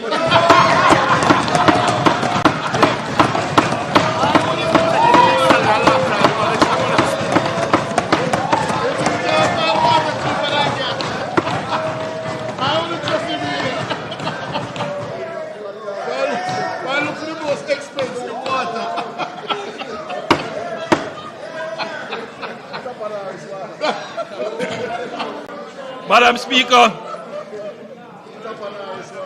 what I have described is a resurgent Jamaica, a new Jamaica. But all of this depends on a set of critical enabling conditions that must be in place and must be sustained. There are non-negotiable preconditions for the resurgent Jamaica I have described today to move from vision to reality. Enabler number one, maintaining debt sustainability and macroeconomic stability. You cannot buy water more expensive than gas. Madam Speaker, the first critical enabler is our ability to manage Jamaica's financing with the same discipline and intelligence that we have exhibited over the last decade. Within weeks of Melissa's landfall, the World Bank's rapid assessment estimated physical damage of $8.8 billion. When the full damage and loss assessment led by the Planning Institute of Jamaica was completed in March, capturing not just physical destruction, but direct and indirect economic losses, the figure emerged a huge, staggering $12.2 billion. That is 56.7% of Jamaica's GDP in 2024. Let us put that in full perspective. This is more than 4 times the losses from Hurricane Gilbert, which held for decades the grim distinction of being the most costly hurricane in our history. It is also larger than the FinSAC bailout, which cost the country 42% of GDP. The difference, of course, is that FinSAC was not an external shock, it was a PNP-created shock. It was a purely domestic homegrown crisis caused by poor policy choices of the PNP administration of the 1990s. It took us 30 years to get back the debt to GDP down to the same level as it was at FinSAC. 30 years. And this is the administration that brought it down.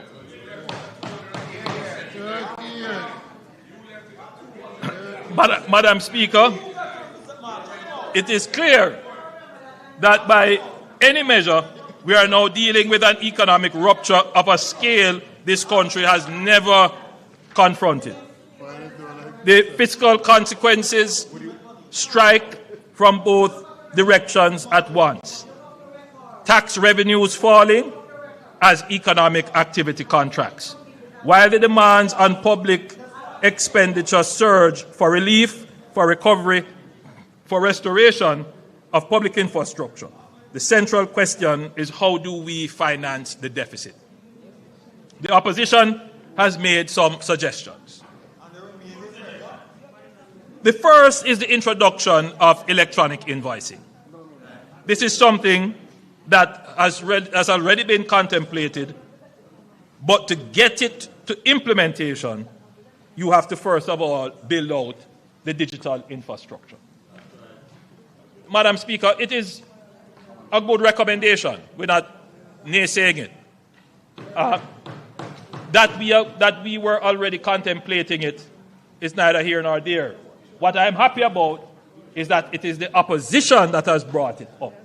Because one of the reasons why we are very cautious in advancing it is that we know that once you put this out, even though you will hear people up front say, oh, this is a good move, you know that there are going to be issues raised about data security and privacy, issues to do with the digital infrastructure to carry it, because it is a very extensive system. So before you can even move such a system, you have to put in place something called public key infrastructure. You have to have they talk about today's world, you require data centers. You will need some very serious data centers, not just cloud data storage, but you have to have local data storage here. So there is a lot of work already being done to put us in a position to layer on this whole business of electronic invoicing. I'm therefore happy that we can say that there is consensus across the aisle that this is something that we must do. The Data Protection Act is already in place. All the work that we have done through NIDS and creating the ICT Authority, all of those come together to form what is necessary to build the system for electronic invoicing.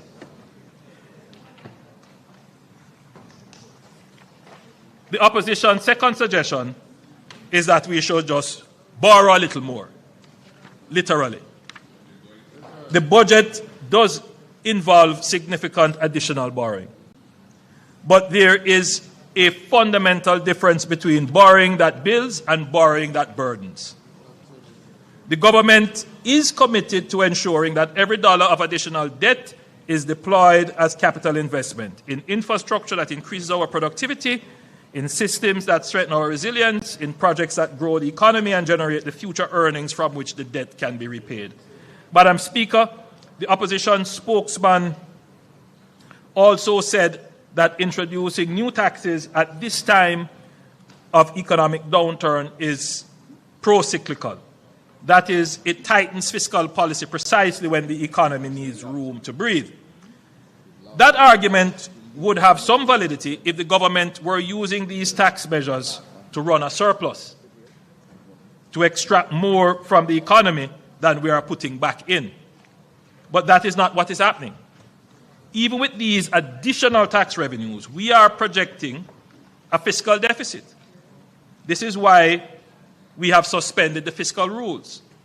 This year, the government is planning to spend significantly more than it is collecting. So technically, Madam Speaker, we are putting more money into the economy. And when a government runs a deficit, it is by definition, or should be depending on what it does with the funds, provide a net stimulus to the economy. It is injecting more into the circular flow of economic activity than it is withdrawing. That is not a pro-cyclical policy, it is counter-cyclical. Madam Speaker, I ask this House to pause and consider a sobering question.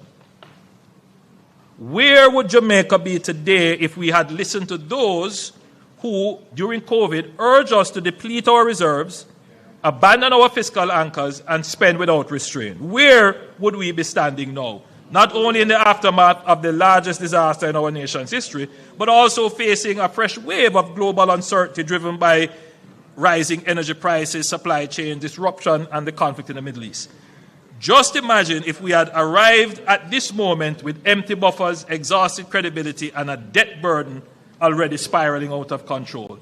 We would have had nothing left to give, no capacity to lend $150 million US to the JPS, no space to provide $10 billion in grants through the ROOFs program, no credibility to mobilize US $6.7 billion from our development partners. The light would still be off, there would be no water, and Jamaica would be at the mercy of circumstances rather than in control of them. Madam Speaker, the public sector wage bill now poses a fiscal risk.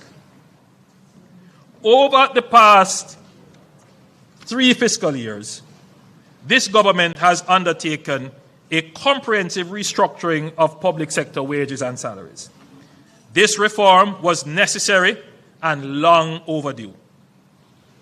Over the preceding decade, a gap between public and private sector compensation had grown to a point where the public service was struggling to attract and retain the talent needed to serve our citizens effectively. The restructuring was designed not only to reduce the gap, but to simplify the pay system and bring greater transparency to how public servants are compensated. The results have been significant. The vast majority of workers have received meaningful increases in their take-home pay. However, we must be clear about what this has meant for our public finances. As a result of the compensation reform, the wage bill has risen by approximately 3.7 percentage points of GDP, and now stands at around 13.8% of GDP in 2025-2026, coming from our target previously of 9%. Prior to this reform, public sector wages accounted for 36 cents of every dollar of tax revenue collected. Today, that figure stands at 49 cents. That is a profound shift in the structure of public expenditure, and it demands that we must be careful in how we press for further increases. Madam Speaker, this present juncture in our history requires a different approach to wage negotiations. The government, through consistent inflation targeting, has ensured price stability in the market. Inflation can no longer be the sole driving force for wage demands.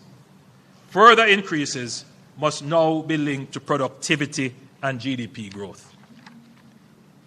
Increases that are disconnected from productivity gains and GDP growth will not result in higher standard of living and higher wages. They will result in inflation, which erodes the very purchasing power those increases were meant to protect. I recognize that this represents a profound and maybe even controversial paradigm shift. If we are to preserve the macroeconomic stability that we have worked so hard collectively to build, and having demonstrated as a government that Labour will get its fair share as conditions allows, unions and the government must work together in reaching reasonable settlements. Madam Speaker, macroeconomic stability has anchored us through every storm, and the government will keep Jamaica firmly anchored. Madam Speaker, the other critical enabling factor is managing crime and violence. The number of murders recorded in Jamaica declined from 1,147 in 2024 to 673 in 2025, a 43% reduction in a single year. The first time in 31 years that Jamaica's murder toll has fallen below 700. And the momentum has not stopped. Between January 1 and March 14, murders have declined by a further 29.4% compared to the same period last year.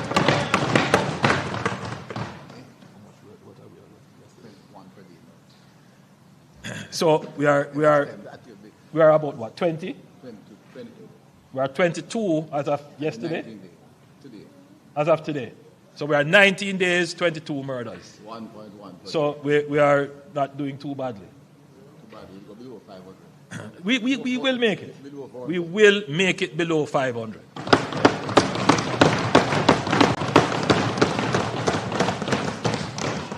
This is clear evidence that sustained intelligence-led security operations and deliberate legislative and institutional strengthening are transforming our national security landscape. This progress has been facilitated by strategic use of emergency measures to give our security forces the time and space to develop their capabilities and at the same time attenuate growing problems.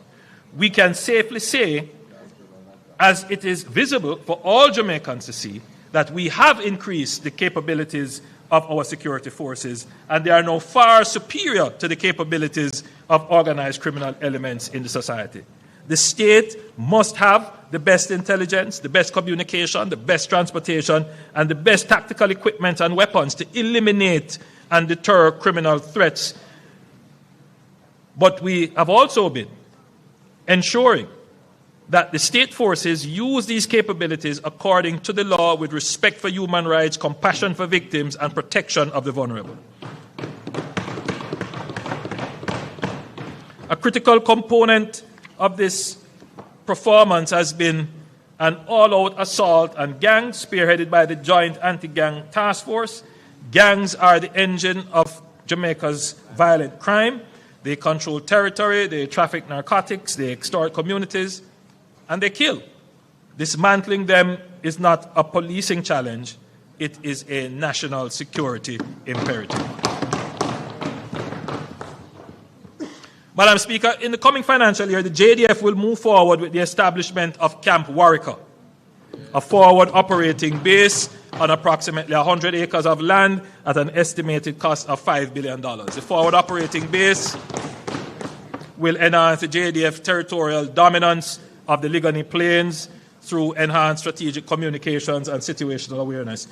But it is also a resilience-building measure, Madam Speaker, because as Newcastle becomes an aged camp, we have to find other strategic locations where we can house our defense force. And so Camp Warwicker is going to be yes, above you there, yes. So Camp Warwicker is going to become the new base and location for the JDF.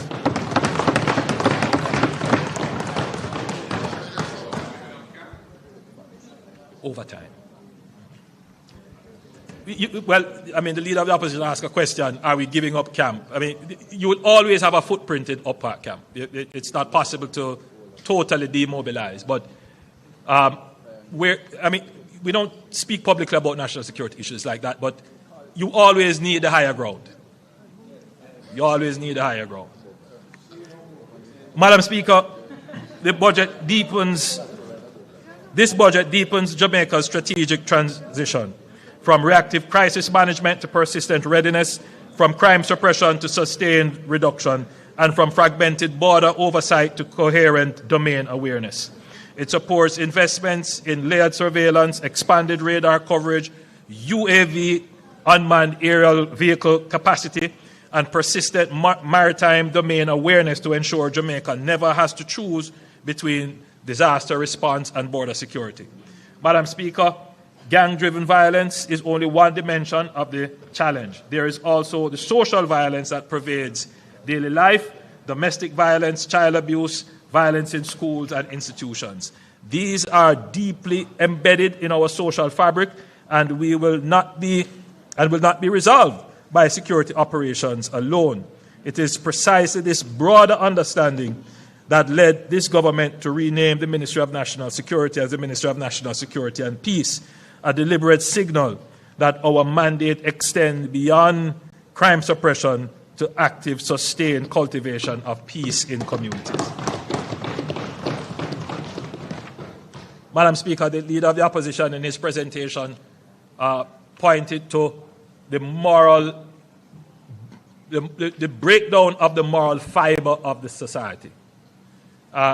This is something I have also spoken to on numerous occasions. It is something that the government must address. Civil society must address. It is becoming a real threat to our civilization. The level of incivility, crassness, bad behavior, dysregulation, it is troubling. And it is not just a social issue, it is an economic issue. Because, if you have behavioral problems in schools, you will have behavioral problems in the workplace. And therefore, Madam Speaker, it is a problem that must be addressed. And so at some point, myself and the leader of the opposition will sit down to see how best there can be a joint approach to treating with this problem.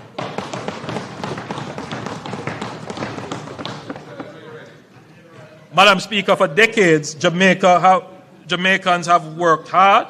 Our people are resilient, entrepreneurial, and industrious. Yet too often, the rewards of that hard work have not been translated into rising incomes at the pace of citizens' expectations. The reason is not effort, not that people aren't working hard. Yes, people are working hard. The reason is that people are not working productively. There's a big difference. And let me be precise about the meaning of productivity, because this is one of those words that is often used but rarely understood. Productivity in its simplest form is the value produced per hour of work, not how hard you work, not how long you work, the value of what each hour produces. Madam Speaker, the International Labour Organization data shows that Jamaica produces approximately US $8.81 of output per hour work, adjusted for purchasing power. Let me be clear, Madam Speaker, this is not a judgment on Jamaican workers. It is a diagnosis of our economic structure. And I want the members of Parliament and those watching online to see it, that this is how Jamaica stacks up against the world and against the region. For the Caribbean, it is $21 per hour work. Jamaica, it is 8.81. Now, some persons may say, well, it's because you get a low wage why there is low output. The two things aren't always correlated, but there is an agreement that you have to increase wages to induce an incentive to work harder. So there is some merit to the argument that, our wages are too low. But there is still a problem as to why is it that the effort that we put out does not yield more productivity, more output.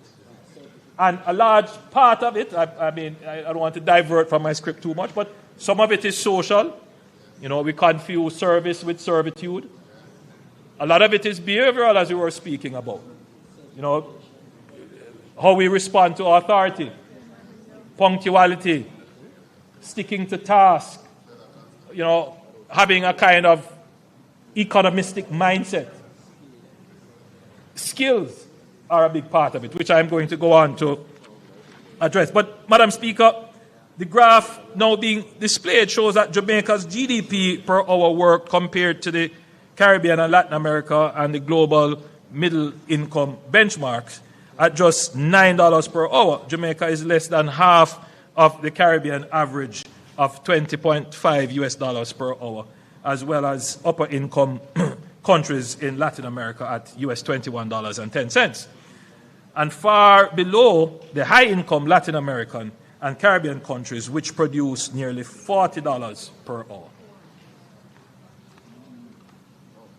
And if you look at our labor productivity across selected Caribbean countries, you will see that, again, Jamaica is amongst the lowest. But I want you to pay attention to Panama and the Dominican Republic, because those are the countries and Trinidad and Tobago, that you would consider our peer groups that we would have to compete against.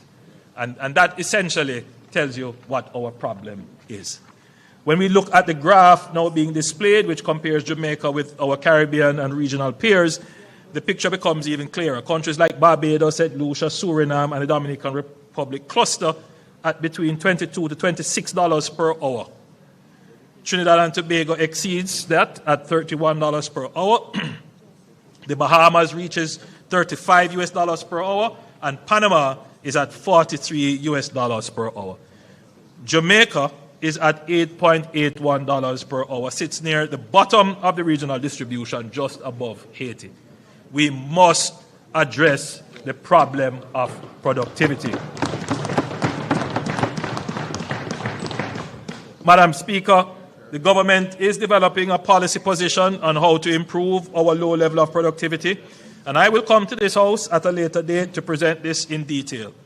The issues of productivity is not just a matter of wages and remuneration, but also a matter of culture and socialization. Madam Speaker, every ambition and every goal in my presentation today, every road we build, every industry we grow, every technology we deploy, will ultimately be delivered by people. I have said it many times, and I say it again with the same conviction. Jamaica's greatest asset is our people, not our location, not our resources, not our brand, as powerful as it is. Our investment in people is central to our economic strategy.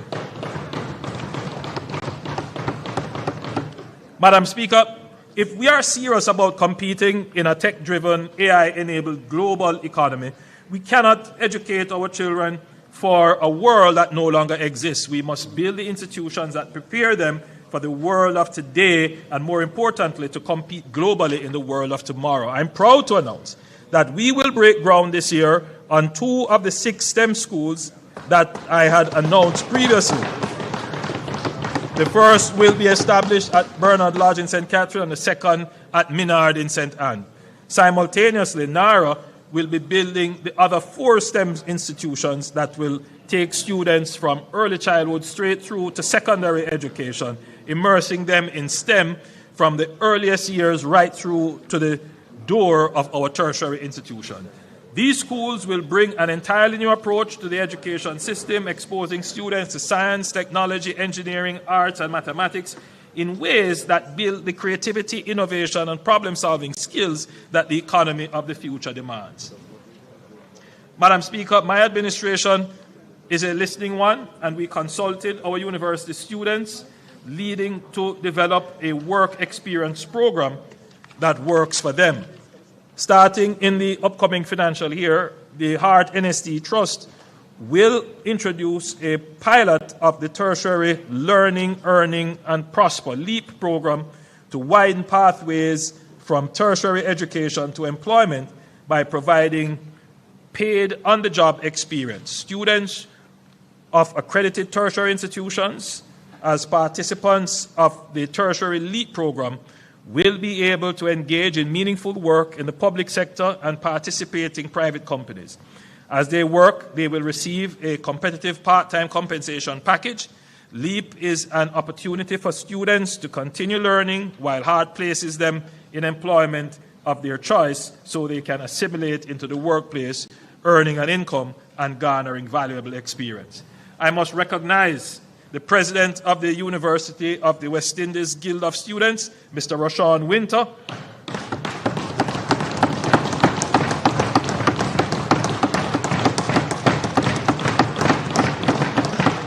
and the President of the University of Technology Students Union, Mr. Percival Roberts,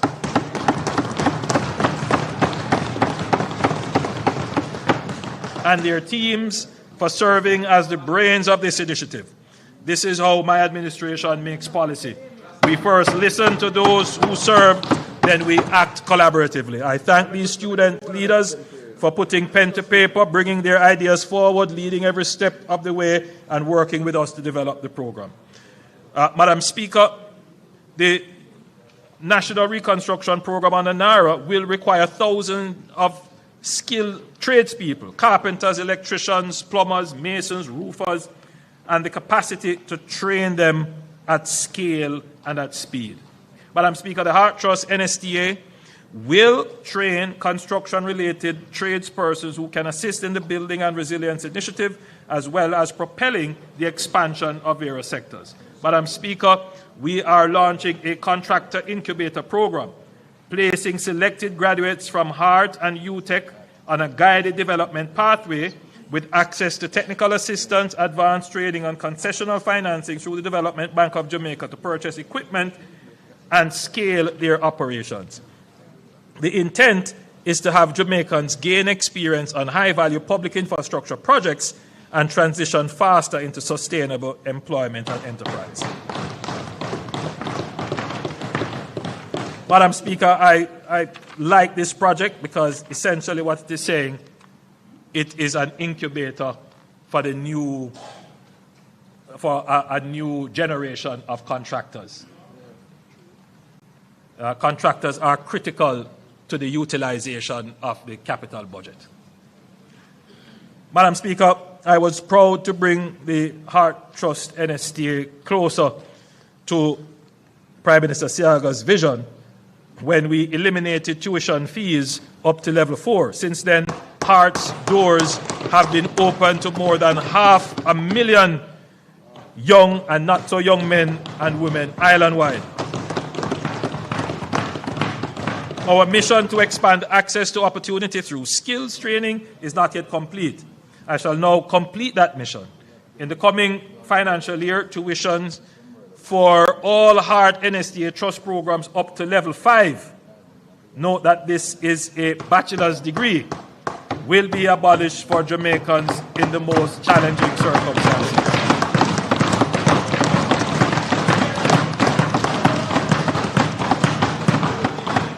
Heart will become free from level 1 to 5 for those who need it most, because my administration understands how important it is to continuously improve access to skills training and give every Jamaican a clear pathway to prosperity.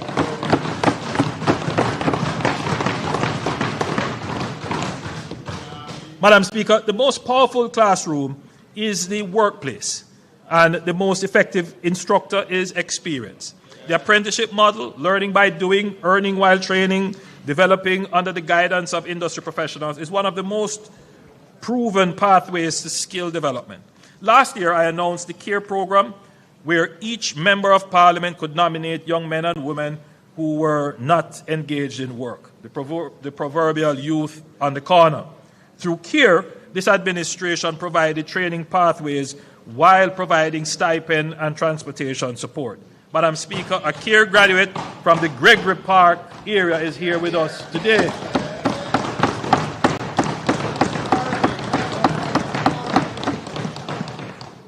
Kimarley Ashley is in the gallery, and as a young trainee, Mr. Ashley joined the CARE program and was assigned to Collidilly Trading through the CARE program. He completed his level 2 certification in business administration with stipend support and transportation support. He gained valuable knowledge, employment skills, and real-world experience that has helped in his next steps. Mr. Ashby is now a full-time employee at Collidilly Trading. The recovery and reconstruction effort is not only rebuilding homes, it is rebuilding futures. Yes. Janie Freighter from Barton District in St. Elizabeth is with us today.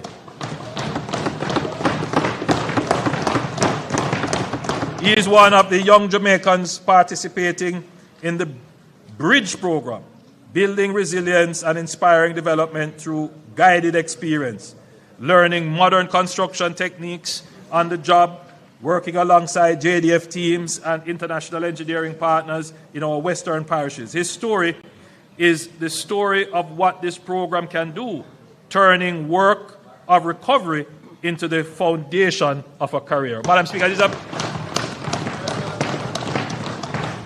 this new on-the-job training approach to skills training has demonstrated results, and we are now mainstreaming these lessons in our Heart programs, especially in construction, manufacturing, and logistics through partnerships with the IDB. Madam Speaker, I'm particularly happy about this because we have asked the JDF and Heart to partner together to ensure that while we are restoring the roofs, that we are training the young men and women, because we are going to need them during the Reconstruction. This is what resurgence looks like in human terms. Jamaicans skilled, employed, earning, building. Jamaicans who no longer have to look beyond our shores to find a future worthy of their talent. Madam Speaker, I want to speak briefly about beach access.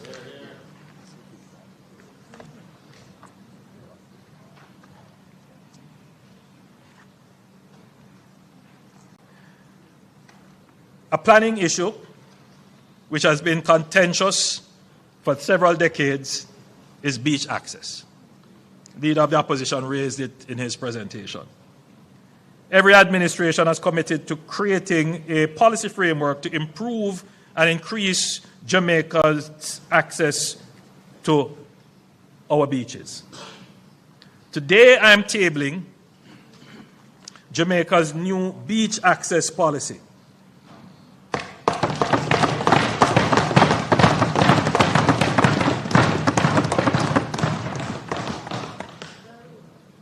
The Beach Control Act of 1956 and its amendments in 1973 did not adequately address beach access issues and will have to be replaced, and the new policy is the first step in that direction. The policy focuses on developing a modern, inclusive definition of a beach and definition of the foreshore, backshore, and water shelf, outlining how the government will improve access, outlining the required legislative amendments, and outlining changes to the consideration for new development approval. Madam Speaker, another element of the policy is developing a framework around investments in man-made or constructed beaches. At the time of the 1956 Act, man-made beaches were not contemplated. I mean, obviously man-made beaches have been around a long time, but it was contemplated as an endeavor in Jamaica. I think now we have to integrate that into a new framework of managing our beaches. So the policy, Madam Speaker, affirms government's commitment to ensuring that Jamaicans have access to their natural public assets in an orderly, safe, equitable, and sustainable way. Madam Speaker, we want to once and for all end any ambiguity, dispute, or any view that Jamaicans are being dispossessed and disconnected from accessing their beaches. Madam Speaker, last year, we signaled our intention to continue the journey from a minimum wage to a livable wage. And we indicated that the next step would be to increase the minimum wage to $18,500. However, in the aftermath of Hurricane Melissa, many of our businesses are rebuilding, many households are still recovering, and the economy is now navigating yet again another external shock in terms of energy prices and shipping costs. In this context, the government believes it is important to strike the right balance by continuing to improve earnings of workers while recognizing the realities employers face. We therefore propose a measured increase in the minimum wage from $16,000 to $17,000 effective July 1, 2026. This does not represent a departure from our long-term policy objective. The government remains committed to transition from a minimum wage to a livable wage, and as economic conditions stabilize, we will continue the phased increase necessary to realize that vision of the Jamaican worker. So, Madam Speaker, July 1, 2026, the minimum wage will move from $16,000 to $17,000. We continue to make the investment in lifting wage levels because ultimately we are going to have to address the productivity issue. Madam Speaker, we are not a nation that has had it easy.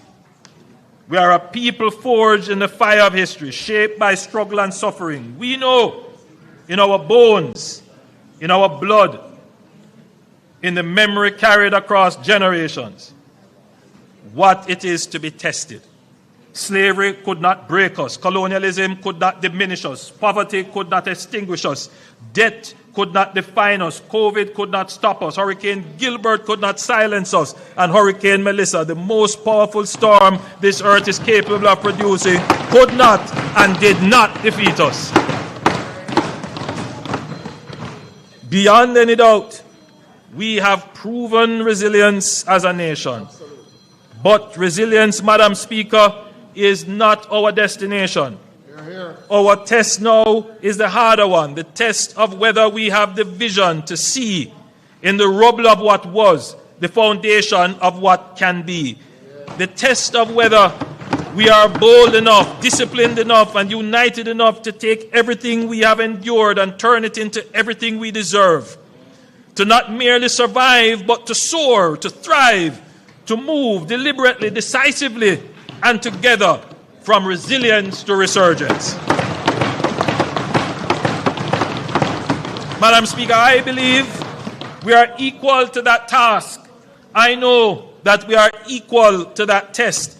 I believe it because from the farmer I met in Westmoreland, standing in a field, stripped bare by Melissa, he is already talking about how he is going to prepare for his next harvest. I believe it because of the mother who cleared rubble with her hands so that her children would have somewhere to sleep, not waiting to be rescued, not surrendering to despair, simply doing what Jamaican mothers have done across every generation of our history. I believe it because the young entrepreneur who lost everything, but who is ready to start again. These are not exceptional Jamaicans, they are the typical Jamaicans. And that is the most powerful thing I can say about this country. Jamaica's greatness has never been in our size or our resources.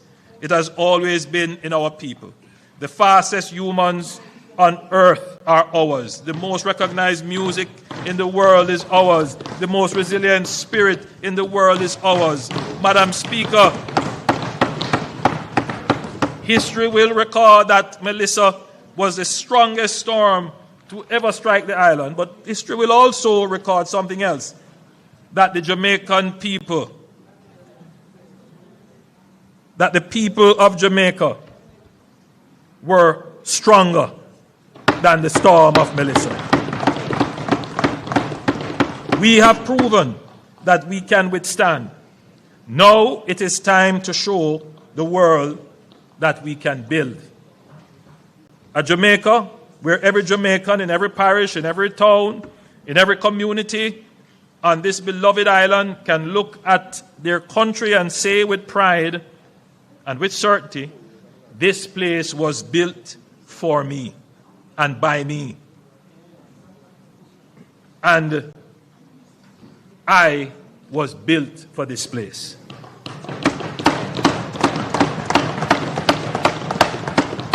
That is the Jamaica we are building.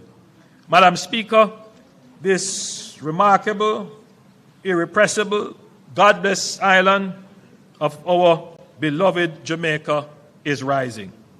Resurgence is not a promise. Resurgence is not a promise we are making to Jamaica. It is our destiny, and we are claiming it together. May God be our refuge and guide in restoring what the storm took away.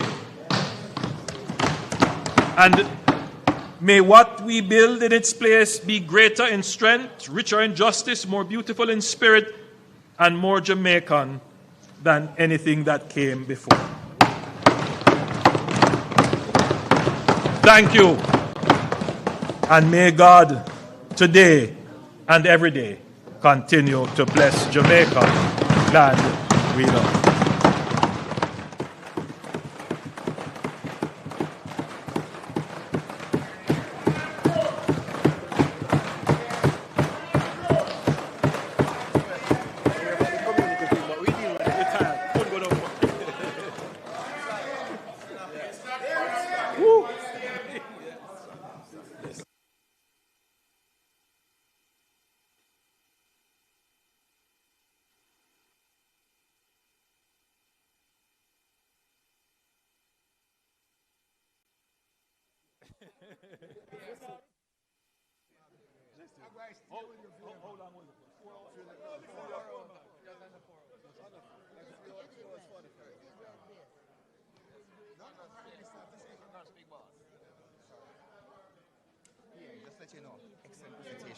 Heart is also training senior citizens in digital tech. Okay, all right, one of them is here.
House Leader, thank you.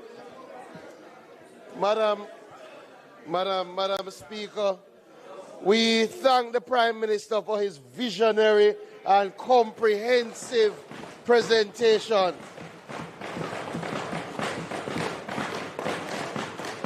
Reminding us, Madam Speaker, that we are in safe hands as we chart the course forward.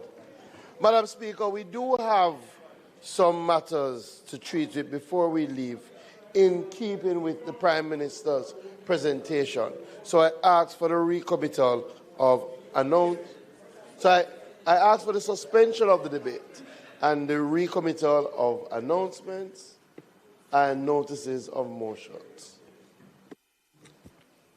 Thank you, House Leader. The question is that the budget debate be suspended until the 24th of March 2026. Those in favour? Those against? The ayes have it. The request was also for the recommittal of announcements and notices of motion given orally. Those in favour? Those against? The ayes have it. Announcements, Clerk. Laid on the table of the House are the following. The Beach Access and Management Policy for Jamaica, dated March 2026, and its related ministry paper number 20 of 2026, titled Beach Access and Management Policy for Jamaica, from the Office of the Prime Minister. Thank you, Madam Speaker.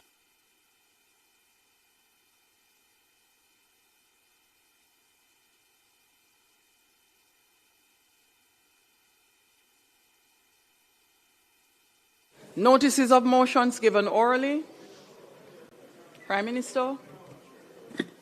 Thank you, Madam Speaker. I beg to give notice that at the next meeting of the House, I will move to introduce and have read a first time a bill shortly entitled the National Reconstruction and Resilience Authority Act 2026. Thank you, Prime Minister.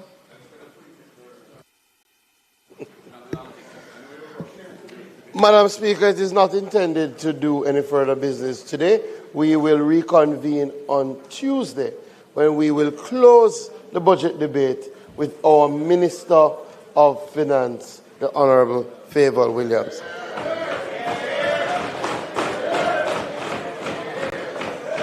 As such, I move for Parliament to be adjourned until Tuesday, March 24 at 2 p.m. Thank you, House Leader. Members,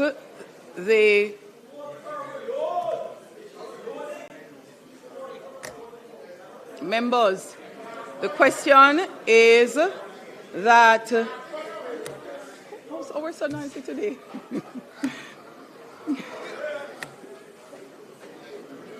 Members, the question is that the House do now adjourn for Tuesday, March 24th, 2026 at 2 p.m.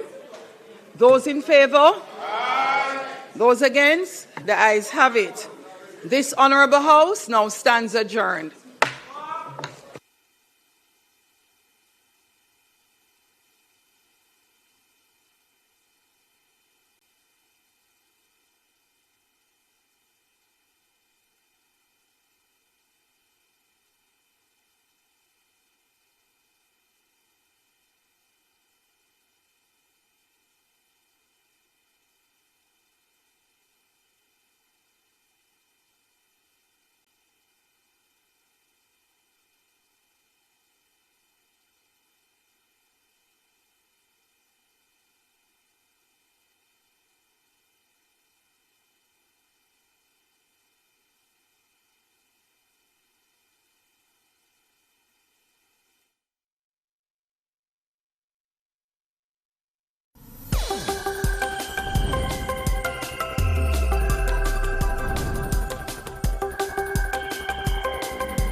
I'm abused. I need legal advice. I don't deserve this. The truth of the matter is, justice there for all of we. The Ministry of Justice has trained more than 5,600 persons